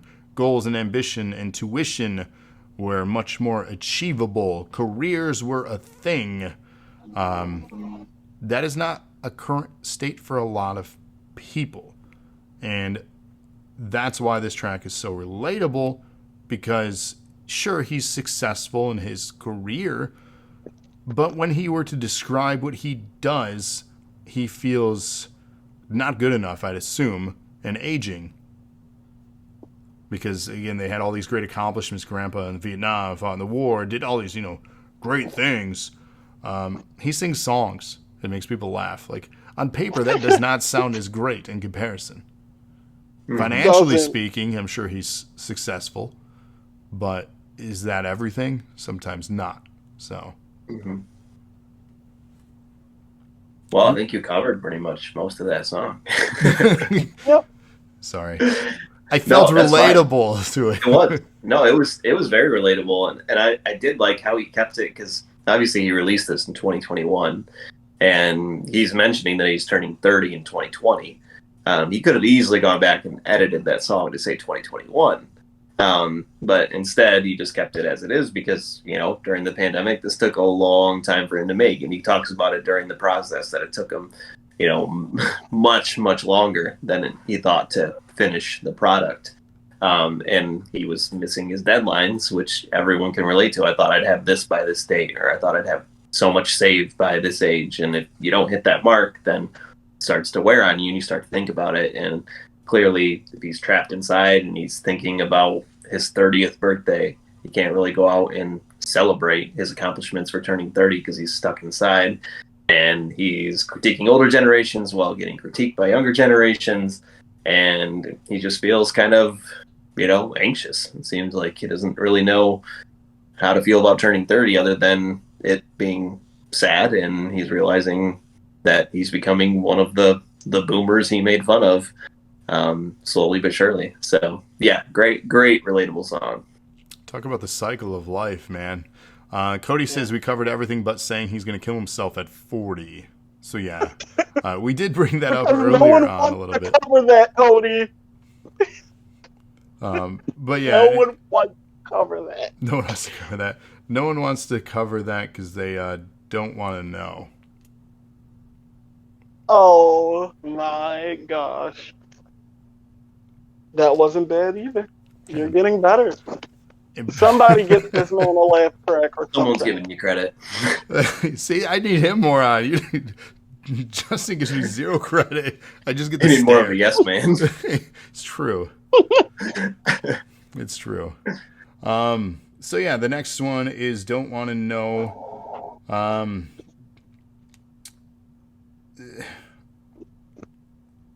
don't even know how to describe this one. I feel like there's not much to really say, unless, like, this is one where you need to be watching the special to really relate to it, because it's a midway point of of the special. How are things going? I'm really interested to see if you're liking it, but also I don't want to know. Like, I don't really care if you're liking it because I'm putting it out there, and you're probably just looking at your phone, not paying attention to this. But I don't want to know. Just it's just basically kind of a filler song, but also very clever because people are just looking at their phone while they're listening to that special or watching that special inside. So.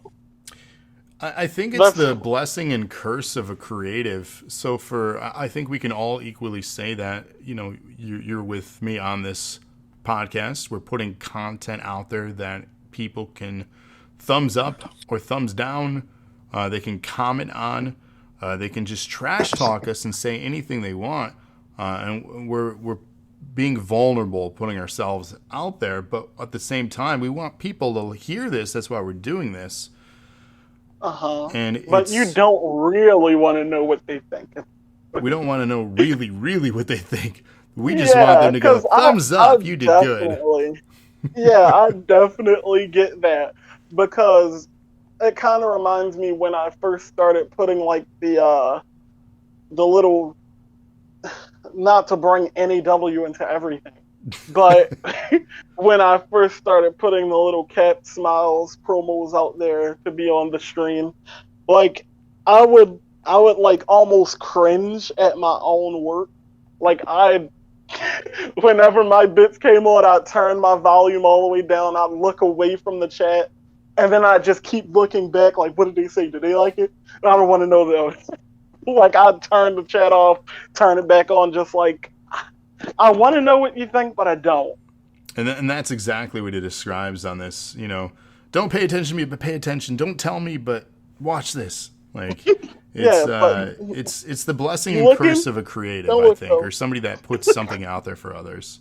A great segue into shit. No, literally, that's the next track is shit. So. Yeah, pretty much, Cody. I only want to know if it's good. Like, if you have something good to say about it, excellent. Tell me all about it. But if you don't like it, I don't want to know. So, with that being basically what I describe as, like you said, to the halfway point or the break in the show, I would say like the 7th inning stretch, right? We're getting really into the I don't know baseball talk. You recognize that it was baseball talk, so you know enough. I never even said baseball. No. But he knew. But you knew. See? I think he knows more than he's letting on. And he is. Ty secretly likes sports ball. Only part I recognized was innings. That's the only reason I knew it was baseball. But you knew that.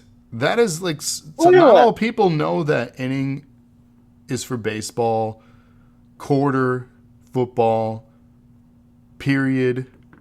And basketball. And basketball. Look at that. Look period at you guys giving me more credit than I deserve. See, you know. So how are we feeling out there tonight, chat? I am not feeling good. Bo is not good. So this is something, too, for a lot of us maybe locked away, maybe isolated. Confinement's not good for a lot of people. It's ultimately why in prisons, if you're naughty, you go into solitary. Because they want to mentally break you. Well, that's what's happening for a lot of us. Thankfully, we have stuff like this, as I mentioned. This has given me some refuge of sanity to get through this. But you just start to see, really, him completely falling apart at this point. Yep. Wake up at 11:30. Feeling like a bag of shit. All my clothes are dirty. Still, I'm smelling like a bag of shit. Why are you singing it like Kesha? Huh? It sounded like a Kesha song, the way... It is now, I guess. Your rhythm of that. Because it was like, wake up in the morning feeling like P. Diddy. That is just my luck. Wake up in the morning feeling like P. Diddy. But sing it with, wake up at 11:30 feeling like a bag of shit. All my clothes are dirty. And I'm smelling like a bag of shit. See, he's ripping off Kesha here. Uh-oh. I'm reaching. You missed the auto-tune part. He doesn't have that. He does have, Wake he up does in the use morning auto-tune and and some feel stuff. like he did it. I'm out and laughing.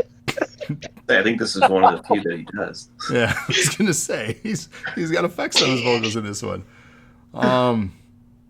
So yeah, he's basically describing he's just Feel falling like shit. apart. Yeah, he's just feeling like shit. Everything's going wrong.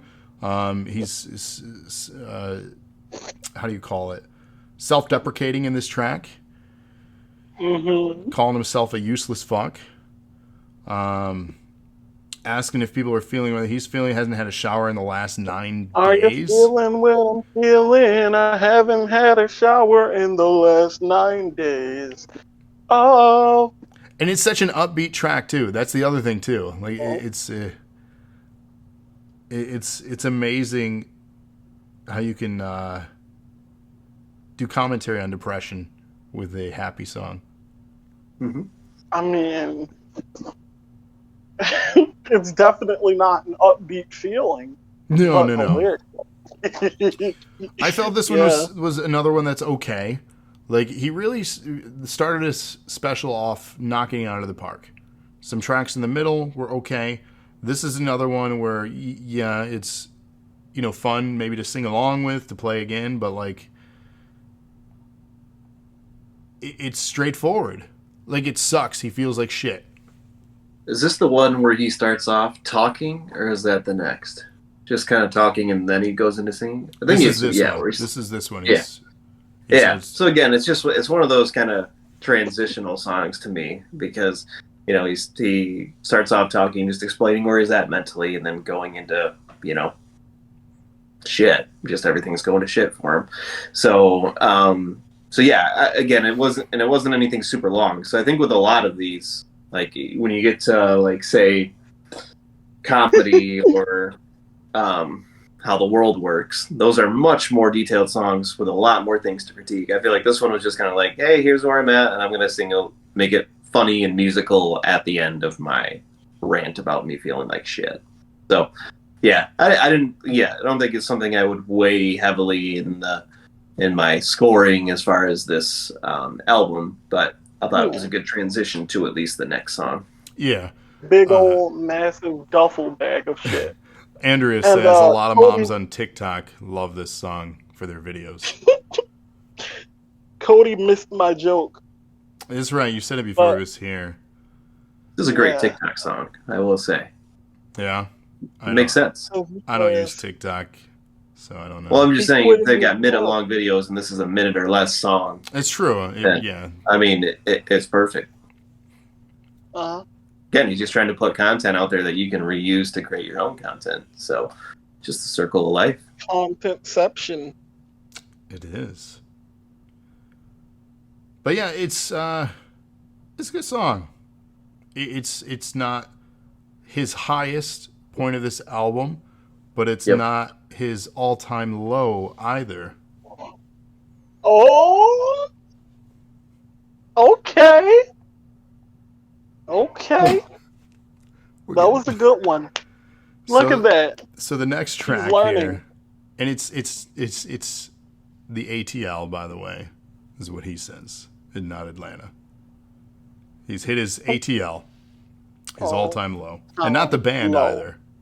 All-time low. Yeah, I was just about to say that. Or the song by John Bellion. It's true. So spoken intro on this one. He's describing his current mental health. He says that's an all-time low, not ATL, not Atlanta. And, I feel okay when I'm asleep. Like, when I'm asleep, I feel all right. But it's basically from the moment I wake up. He says, I just get this. And then he goes into the song, which is just a very quick, upbeat, like poppy kind of, I don't know, it was weird. Incredibly short song. I mean, I don't even know how to. Thoughts? Like I don't know how to break Honestly, it you down. could just use that as a segue. That's pretty much all it is. Justin. Timberlake. He's laughing at his own jokes. He's worse than me. I thought I That's was what I'm better. saying. He really didn't need the laughter. Oh my god. I'm Timberlake, so sorry. Bieber. Yeah. You've heard them Time. all. I mean, geez. This is what happens when we get When we welcomed get to past the 10 internet. o'clock. Well, yeah, that, and When then you have death. and we get welcome to the internet.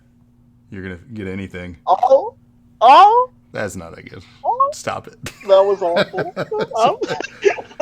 This, all right. You didn't I want gotta to- say it though. I think this might be my favorite song off the album. Easily for me. I love this style of music in general. And then you have the clever lyrical content and the amazing production value of the stuff that he was shooting for this. It's so good. It almost feels like a ragtime, like old-timey saloon song. Mhm. Welcome to the internet. Have a look around. We got like it's so good. It's so fun. I thought you were going to sing the whole thing. I am not gonna sing the whole thing. No. So yeah, it's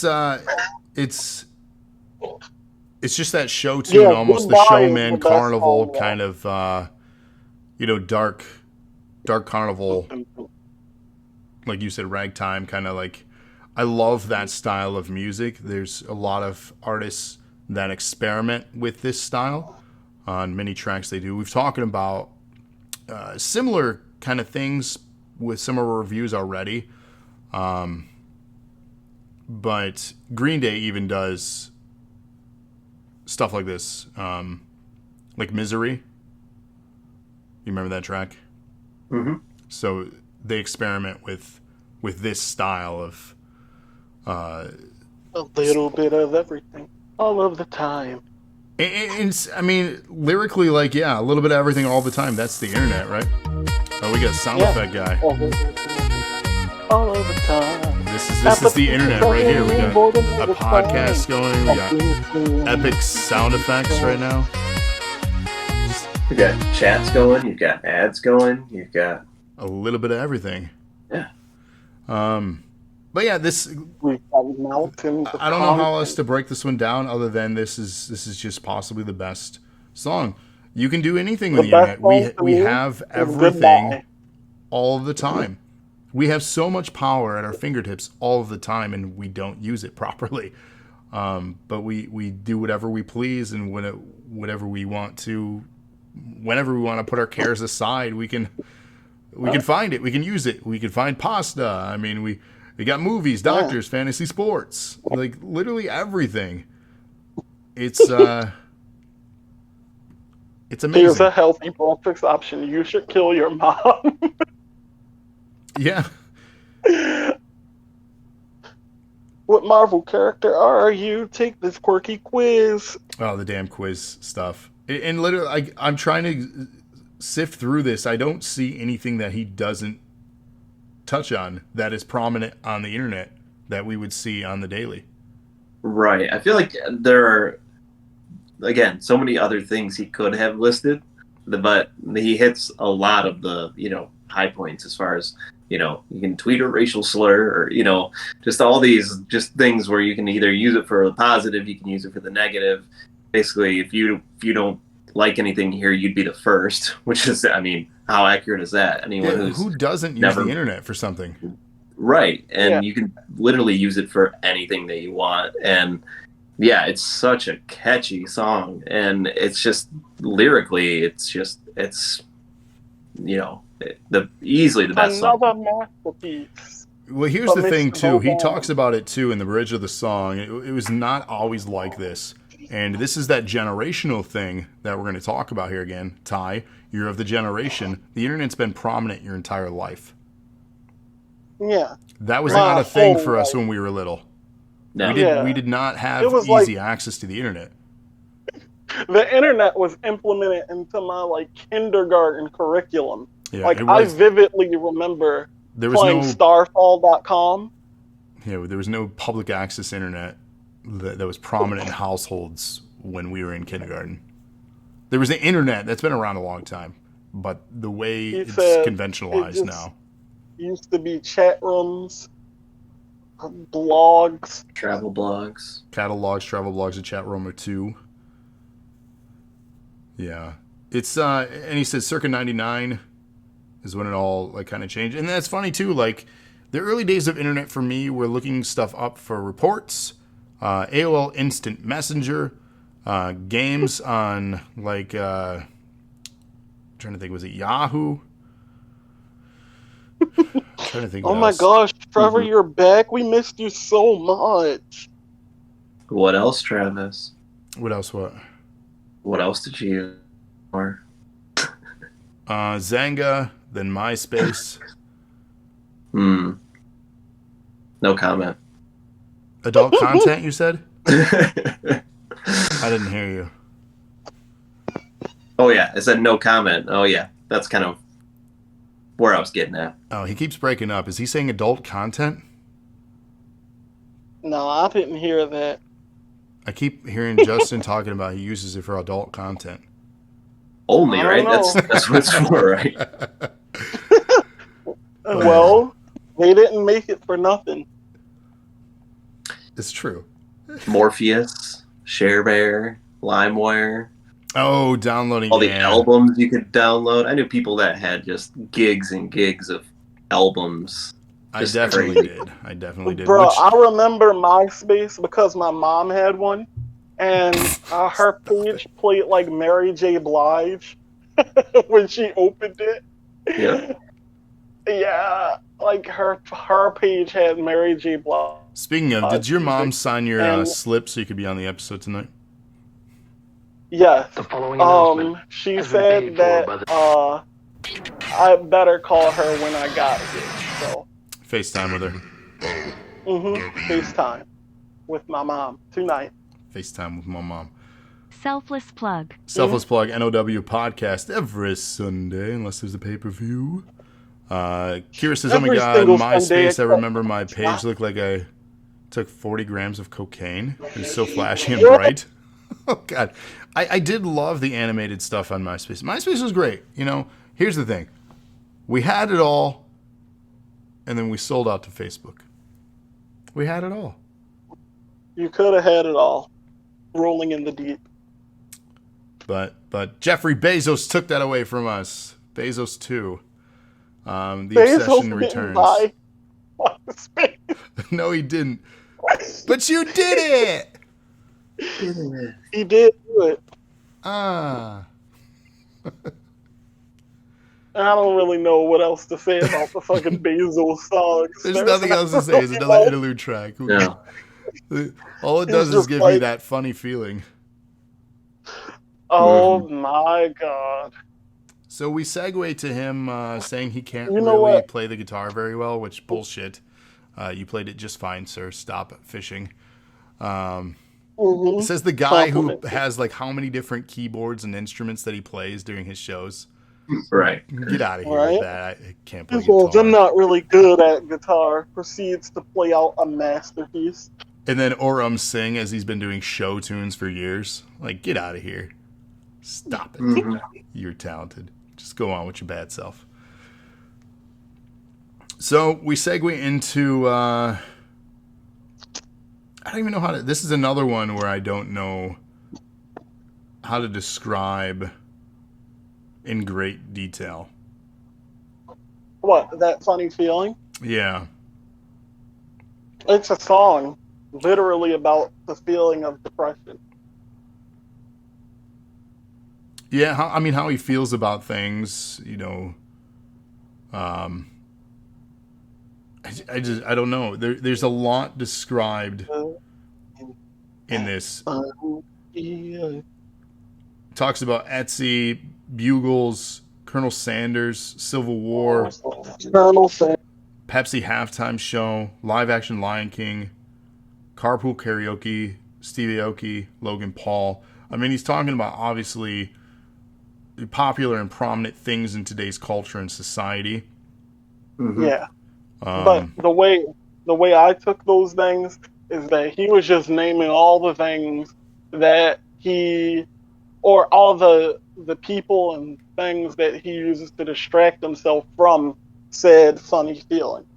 Because I know when I was like really in the the thick of it, the funny feeling, I just scroll YouTube and try to distract myself with random stuff, and those things were like carpool karaoke that I'd see on YouTube, just like different celebrities doing that, and Logan Paul getting into trouble. Watching people get into trouble is one of my favorite pastimes.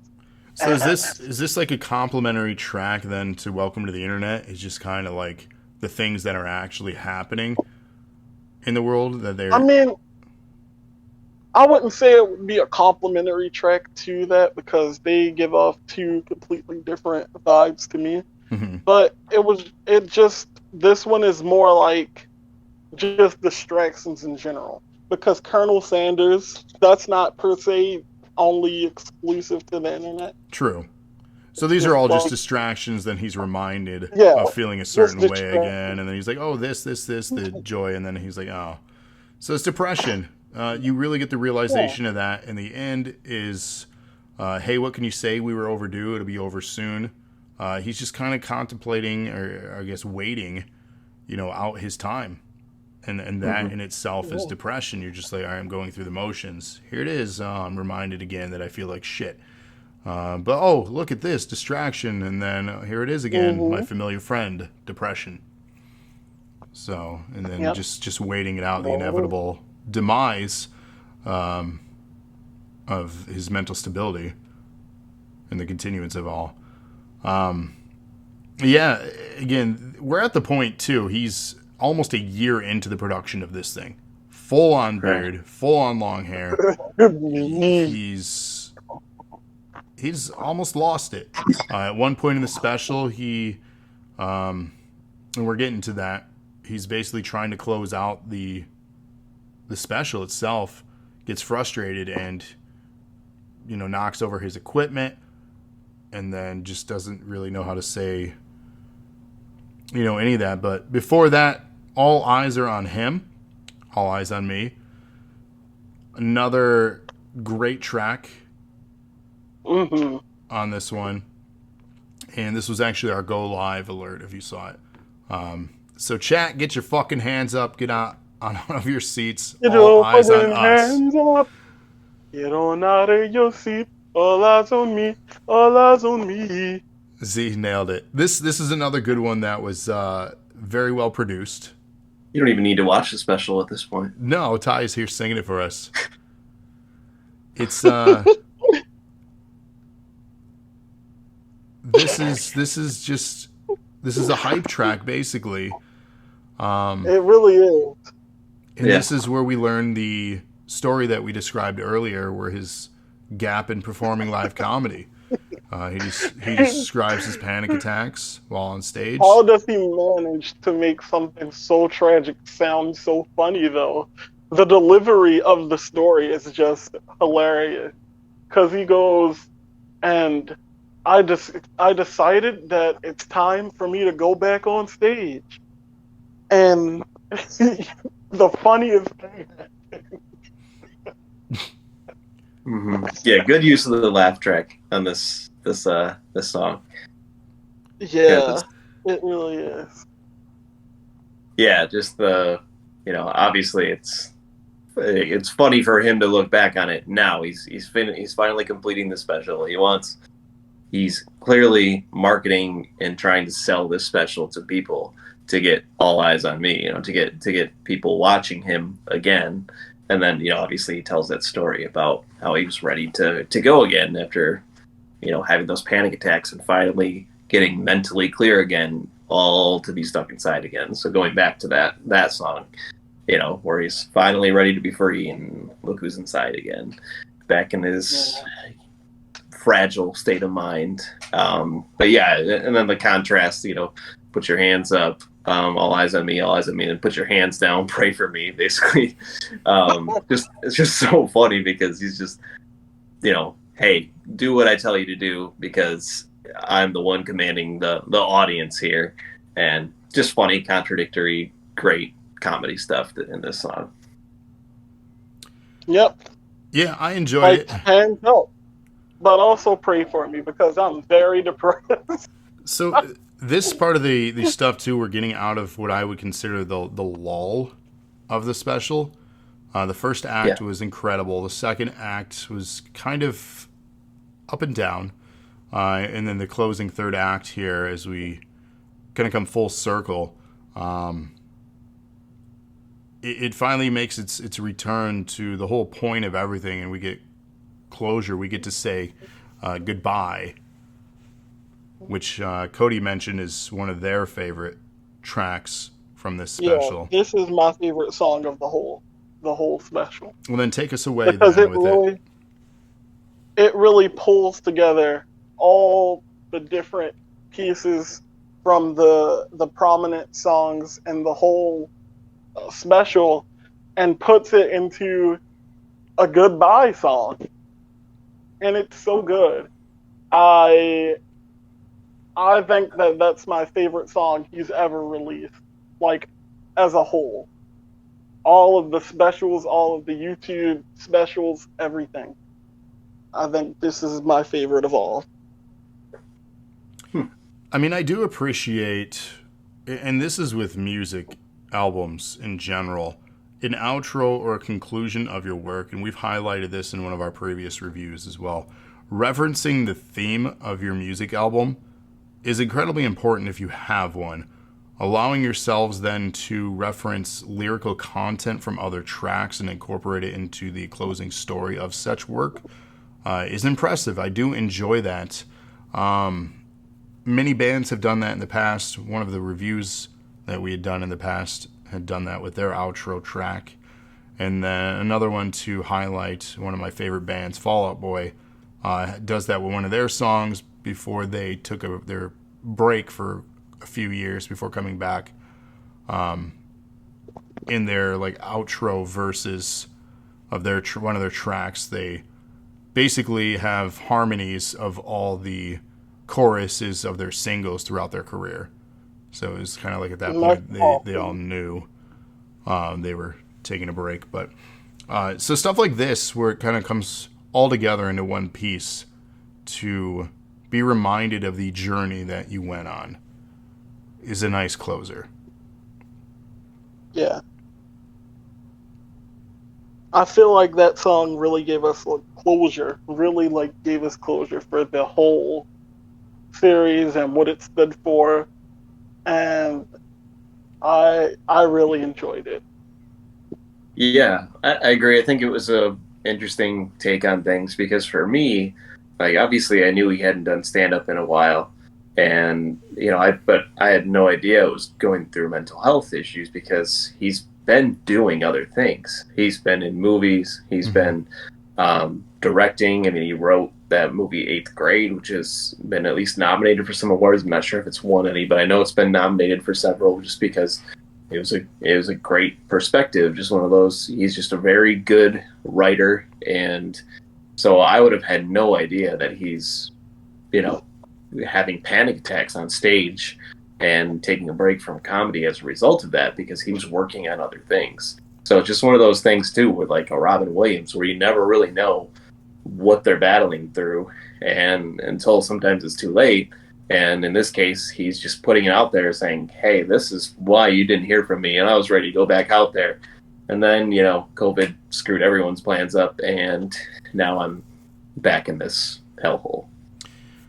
Yeah, I mean, it sucks. And you never truly know who is dealing with what. We've seen it in our personal lives. We've seen it in celebrities. And another great example, Chester Bennington. You just don't know. And that's why this content is, again, we mentioned it earlier in the show, the subject matter is so important for you to be in touch or in tune with it, or if you see somebody, do what you can. It's just, it's a heavy topic, and I think he did really well with this subject matter being not only relatable and relevant to the world right now, but also something that can be utilized as a timeless commentary on depression, anxiety, and other things. Mm-hmm. So, like, yes, this is prominent and relatable for people with the pandemic, but I don't think, maybe he does realize, but I don't think many of us really put into perspective how timeless this special can end up being. Because mental health has always been around, it'll continue to be around, and it needs to be better understood and better handled than we've done in our past. And things like this give people perspective and understanding who don't understand, hopefully. So it's such an important topic. Hopefully they'll fix things any day now, which is basically the outro kind of harmony for the actual special itself. It'll stop any day now, any day now, any day now. This is kind of what we get into the credits of the special itself. But yeah, this was easily our longest review here, as there's so much content to dissect. There's so much more, and I think what added to this is just the visual special itself. If you have not watched this, and if you only listen to this, you're doing yourself a disservice. To really grasp this special, you need to watch it on Netflix. Get your friend's account. Find a way. You can watch this, and you should watch this. It is an hour and a half, and it never feels like it went on for too long. And it's just a visual treat. It's an experience. It's a journey. It has up and downs. It has clever content. And the best part of it all, it was done in a single room. And the one thing that was actually interesting that I never got out of it, I don't know if he was trying to put this into place, but I never felt isolated with him. I never felt like I was isolated in a room. I was entertained in a single room.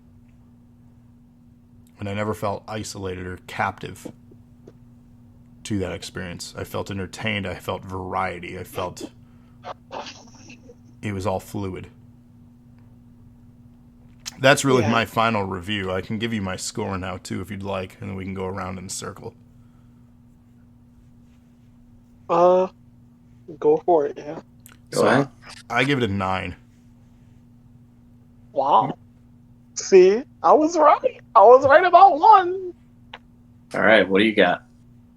I give it a 10. A full-on 10. I liked everything about this special. It's my favorite special of his. And I don't think I disliked a single song. What about you, sir? Justin? I also gave it a 10. So yeah, 10 out of 10 for me. It's one of those things where, like, again, Bo Burnham was, for me, going into this, maybe a 6 out of 10 comedian. Like, wow. as far as I would, like, rate him, because, again, there are some of his songs that I love, and there are some that I go, it's so cringy, or some of the voices that he does, I'm like, obviously he was a lot younger at that time too, so he's putting out stuff that he thinks is funny, and obviously as he's matured from this special, it's a drastic change from the content he's putting out there now, where he's also, putting out stuff like the song Shit or All Time Low, where he's just saying, hey, I am still have this childish sense of humor where I feel like a bag of shit, and also just putting out there that, hey, this is why I feel that way, and I'm struggling. And yeah, for me, just the fact that he did everything, he wrote it, shot it, edited it, did all the lighting, and then sold it to Netflix, and, could have sold it anywhere really. But it was just a for me, just such a great special. And when I see other like comedians on like Instagram, because I do follow a lot of stand-up comedians on Instagram, just because they are usually pretty good at putting content on their stories. And when I see people putting stuff out there talking about Bo Burnham, who again for me is not somebody that I would regularly follow, saying like this is such a great special, I'm like, all right, I'll give it a chance. And yeah, it's great from start to finish, especially if you're seeing everything.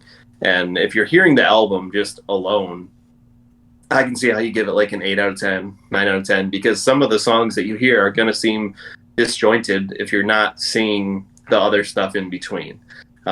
So I was surprised that because I think it was a few weeks before they actually put this out as a Spotify album from the time that the special came out, because I don't think they were planning on it, but these songs were so catchy and crafted so well that people were like, I want to hear this stuff on Spotify. And now they've been played tens, if not hundreds of millions of times on Spotify. I can remember, I think it was in the hundreds, which is just crazy to think that, that they'd be played as Spotify songs to this level, compared to some of the other stuff that he's put out, which have had major hit songs, but not to this extent. So yeah, start to finish, just 10 out of 10 for me.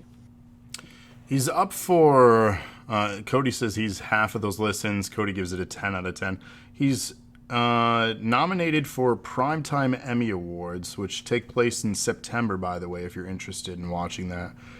The categories are Outstanding Variety Special, Outstanding Directing for a Variety Special, Outstanding Writing for a Variety Special, Outstanding Picture Editing for a Variety Programming, Outstanding Music Direction, and Outstanding Original Music and Lyrics. So he's up for that for the Primetime Emmys. He's also up for the TCA Awards for Individual Achievement in Comedy and Outstanding Achievement in Movies, Miniseries, and Specials.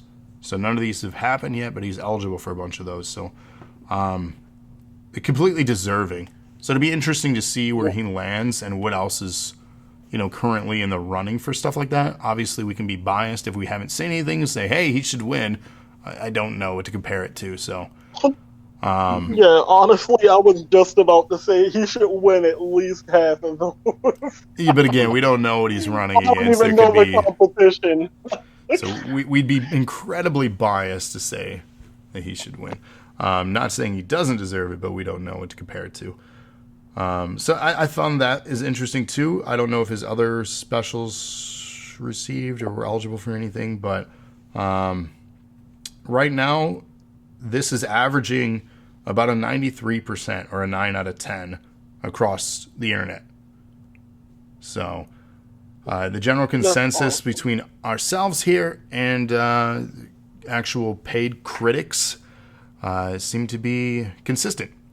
So again, we are not endorsed, we are not sponsored, we are not paid for this. We're doing this because we're passionate about the content, but we do recommend heavily that you watch the special on Netflix and then give it more plays on Spotify like Cody did. But really... I can confirm that Bo Burnham is all over Cody's playlist. One of my core memories now is when he came to pick me up and we just sung along to all the Bo Burnham songs on the way back to his house. And you at home can sing too.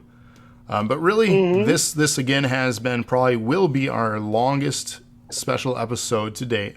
Again, thank you, Ty, for not only guesting, but selecting this for us to review. It was obviously across the board an absolute pleasure to be able to watch and listen to this content. And we'll be doing these once a month again, so you'll catch Justin and myself and possibly the guest if they want to partake in August. No clue what we're doing yet, so we don't even know how to mentally prepare ourselves for that. But be on the lookout if you want to listen to old content while you wait. We do have a YouTube channel for the mRNA podcast. Find us on YouTube by searching for mRNA podcast. We have archived everything we've done so far there. Give it a listen, like, comment, share, and subscription. It's all free to do. And if you want to listen to the podcast versions, we are on the Dose of Nerd Acumen podcast on Google, Apple, Spotify, and so much more. So while you're listening to this on Spotify, this as in the Bo Burnham special, head on over and click on Dose of Nerd Acumen Podcast. Give that a follow and listen to our archived content as well. Between episodes, you can always catch us on social media. We're on Instagram, Twitter, Facebook. We have a Discord and so many other places where you can find us. We have other shows too, like the NOW podcast. If you like wrestling, the Nerds of Wrestling, Cody and Trevor every week discuss everything in the world of wrestling. Give them a listen. We also have a movie review podcast right here as well. Check that out if you like movies, specifically video game movies, the really bad ones. And then we also have many other shows. We've been playing Halo with the community lately. We have a wrestling show if you're into Fantasy League Wrestling called NAW. That's our show on Thursday nights. And this is just the best place to be if you like nerd culture. Has been paid for by the... So there it is, the shameless self-plug, the NOW podcast. But again, if you like nerd culture, nerdy content, this is the best place. I want to thank my co-host, Justin, here for joining us again tonight. And then once again, Ty, thank you so much. And then mostly, the community. We can't do this show without you guys. So thanks for listening, thanks for watching, thanks for subscribing, donating, and everything you do. We wouldn't be doing this again without you. So thank you. And until next time, you guys. Oh, is that me? No, I just wanted an awkward silence to make everything weird so I can do this one more time.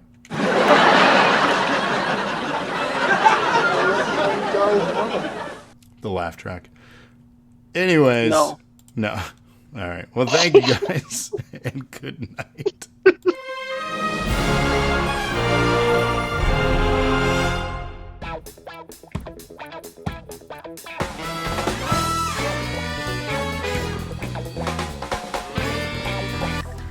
Hey guys, I just want to thank you for always supporting DNA and our content. We will continue creating content on a weekly basis for as long as you keep showing up and giving us your money. Am I right, Lana? Give us your money.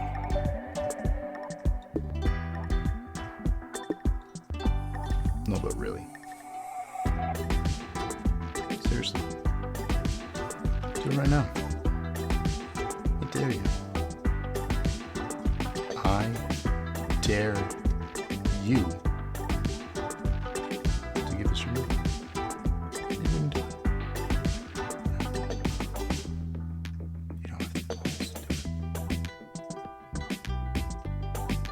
No, you don't. You're just gonna sit there and keep staring at this clip. You're not giving us your money. You realize that you've made Lana very upset right now. She spent money on this song that's looping. No, I'm just playing. She didn't.